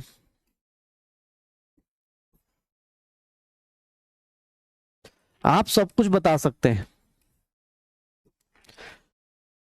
1 इसका, रेडियल नोड और एंगुलर नोड बताइए क्या आएगा, क्या होगा। अरे तुम्हें एग्जाम में कैलकुलेट थोड़ी ना करना, तुम्हें तो फॉर्मूला जानना है। अब ये सब चीजें ऑब्वियस है ना, साई स्क्वायर की वैल्यू 0 करी होगी, किसने करी होगी, श्रोडिंगर ने करी होगी, हम थोड़ी ना कर रहे, श्रोडिंगर करके लाया होगा। कितना आ जाएगा सर, रेडियल नोट्स कितने आ जाएंगे sir, N minus L minus, ये कितना हो गया 0। एंगुलर नोट्स कितने हो जाएंगे, तो सर ये क्या हो जाएगा 0, सर सब कुछ निकल जाएगा।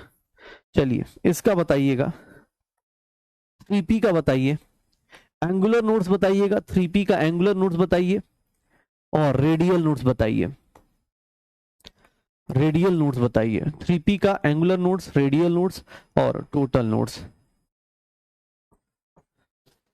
Radial notes, angular notes, total notes, क्या हो जाएगा, पक्का निकालो कितना हो जाएगा।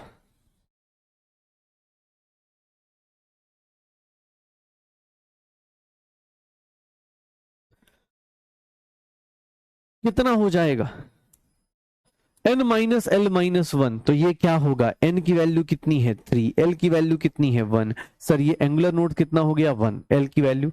रेडियल नोड क्या होगा 3 माइनस 1 माइनस, टोटल नोड कितना होगा,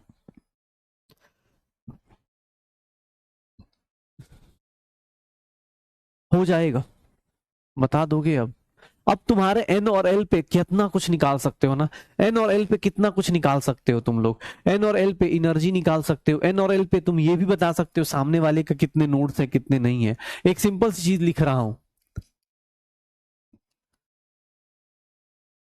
चलो कौन सा सबसेल है ये, 4s है, 4p है, 4d है, 4f है, कौन सा है सबसेल, बताओ कौन सा सबसेल है, कौन सा सबसेल है, जल्दी कौन सा सबसेल है, 4s है, 4p है, 4d है, कौन सा सबसेल होगा, कौन सा सबसेल होगा, 4s होगा, 4p होगा, 4d होगा, 4d हो गया। चलो इसके रेडियल नोट्स बताओ, इसके रेडियल नोट्स बताओ। अब आप सब कुछ बताना चालू कर सकते हो, रेडियल नोट्स कितने होंगे सर, रेडियल नोट्स कितने होंगे सर, 4 माइनस कितना हो गया, 4 माइनस 2 माइनस 1, 1 हो गया।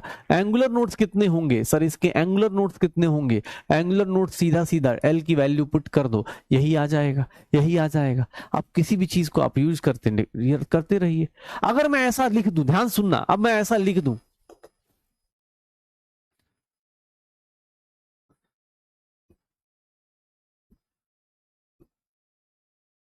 एनर्जी का ऑर्डर बताओ, चलो एनर्जी का ऑर्डर बताओ,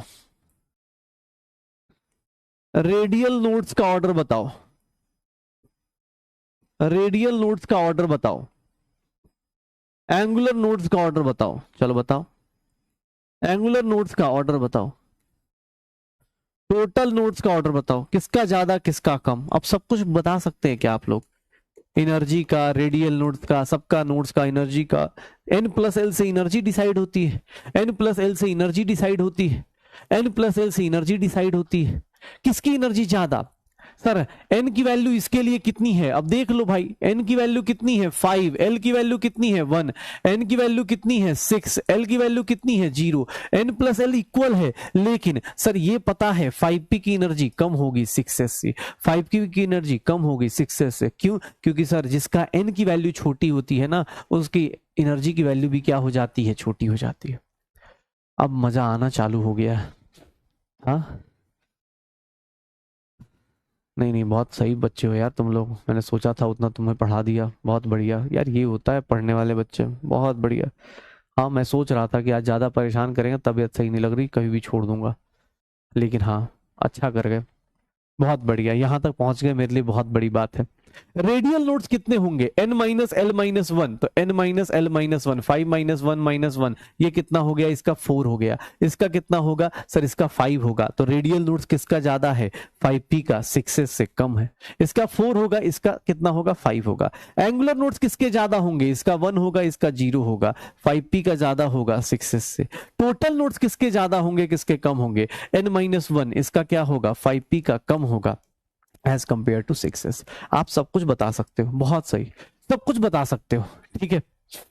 ये सब कुछ बताया जा सकता है। तो आपको आज क्वांटम नंबर मुझे बताना था और क्वांटम नंबर ही मेन टॉपिक था भाई। अब यहां से ना अब इसका एप्लीकेशन चालू होगा अगली क्लास में, इलेक्ट्रॉनिक कॉन्फ़िगरेशन, उनके रूल्स और वो सब चीजें हम लोग अगली क्लास में करेंगे। लेकिन वो तभी हो पाएगा जब आप लोग ये सब पढ़ के आओगे, ठीक है ना। ऐसा नहीं कह रहे सर ऐसे ही आ रहे हैं बस मजे मजे में, ऐसे ही आ रहे मजे मजे में। इस क्वेश्चन का आंसर क्या लिखोगे, चलो बताओ। अब तो एनएलएम पता है, साई 410 लिखा है, 4,1,0। सर ये क्या होगा, चलो कौन सा ऑर्बिटल होगा बताओ, 4s होगा, 4p होगा, कौन सा ऑर्बिटल होगा, कौन सा ऑर्बिटल होगा। ये कौन सा नंबर है, n है। ये कौन सा नंबर है, l है। ये कौन सा नंबर है, m है। एनएलएम पता चल गया। सर कौन सा होगा, आंसर क्या आएगा, कितना आएगा, कितना आएगा, कितना आएगा, एनएलएम कितना आ जाएगा, 4 है, l है, कितना हो जाएगा। हाँ तो अगर मजा आया ना तो बेटा तुम्हें पता है जाते टाइम वोट दे के जाना, हम ही देखे। हाँ दिल खोल के जाना एकदम,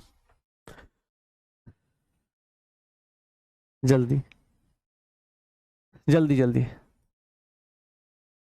क्या आ जाएगा सर, 4p आ जाएगा क्या, क्यों, क्योंकि n की वैल्यू 1। ये देख अब इनडायरेक्ट वे में जब तुम्हें क्वेश्चंस देखो तुम्हारे लिए ऐसे ऐसे डायरेक्ट बोलते तो भैया लगता अरे क्या सर क्या बात है। कहीं भी क्वेश्चन मिले ये लो अगला क्वेश्चन कर दो, ये निकालो, ये तो 30 सेकंड का अब तुम्हारे लिए। सर NLM दिया हुआ है, कौन सा ऑर्बिटल रिप्रेजेंट किया जा रहा है, विच ऑर्बिटल इज रिप्रेजेंटेड, कौन सा ऑर्बिटल रिप्रेजेंट किया जा रहा है, निकालो ना भाई।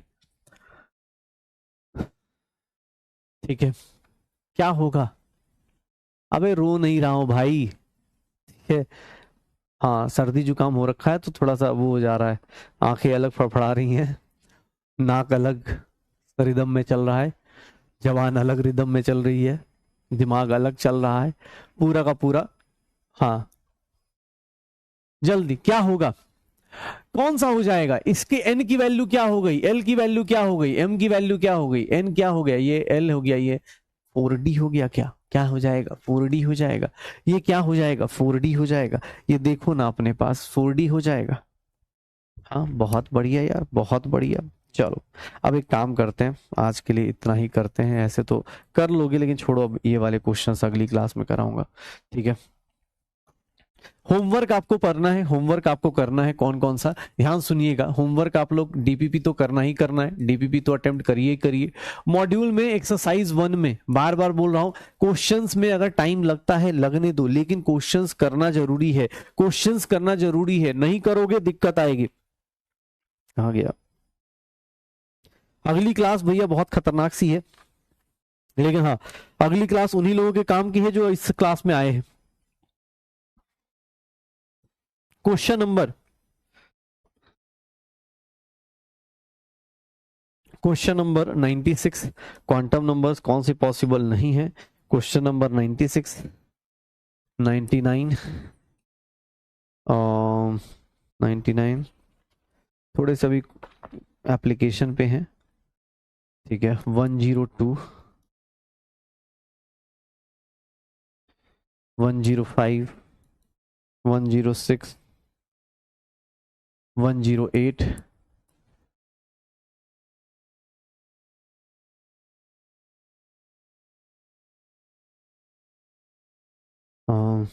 1110, 111, 112,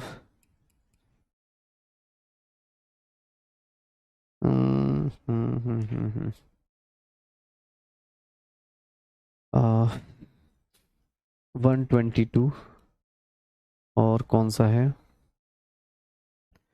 और कौन सा है 128। ये क्वेश्चंस डीपीपी के अलावा आप लोग अटेम्प्ट कर सकते हो मॉड्यूल से, ठीक है ना, डीपीपी के अलावा अटेम्प्ट कर सकते हो मॉड्यूल से, ठीक है। ये क्वेश्चंस होमवर्क में आप लोग कर सकते हैं। बाकी अब लोग चलिए मिलते हैं। आपकी जो श्रोडिंगर्स कैट स्टोरी है वो रह गई है, उसकी कहानी मैं अगली क्लास में सुना दूंगा। वो अगली क्लास, अगली जो 2 क्लास बची हुई है ना, प्लीज पढ़ के आइएगा, हाथ जोड़ के रिक्वेस्ट है, बिना रिवाइज करे आइएगा। मैं सच बता रहा हूँ सरदर्द हो जाएगा, ठीक है ना। तो बेटर है अब लास्ट 2 लेक्चर्स बचे हुए हैं, अच्छे से पढ़ के आइए और अच्छे से पढ़ाई करके आइए। अगले वीक मिलते हैं, मंडे को छुट्टी है, जिन लोगों का बैकलॉग है कवर कीजिए, 3-4 दिन मिलेंगे आपको छुट्टियों के, बैकलॉग में कवर करिए, फटाफट खत्म करिए, ठीक है। तो अगली क्लास में कैट की स्टोरी सुनते हैं, श्रोडिंगर्स की, और कहानी चलते हैं। हाँ, ओके, चलो, थैंक यू सो मच, पढ़ाई करो, एंजॉय करो, बाय बाय।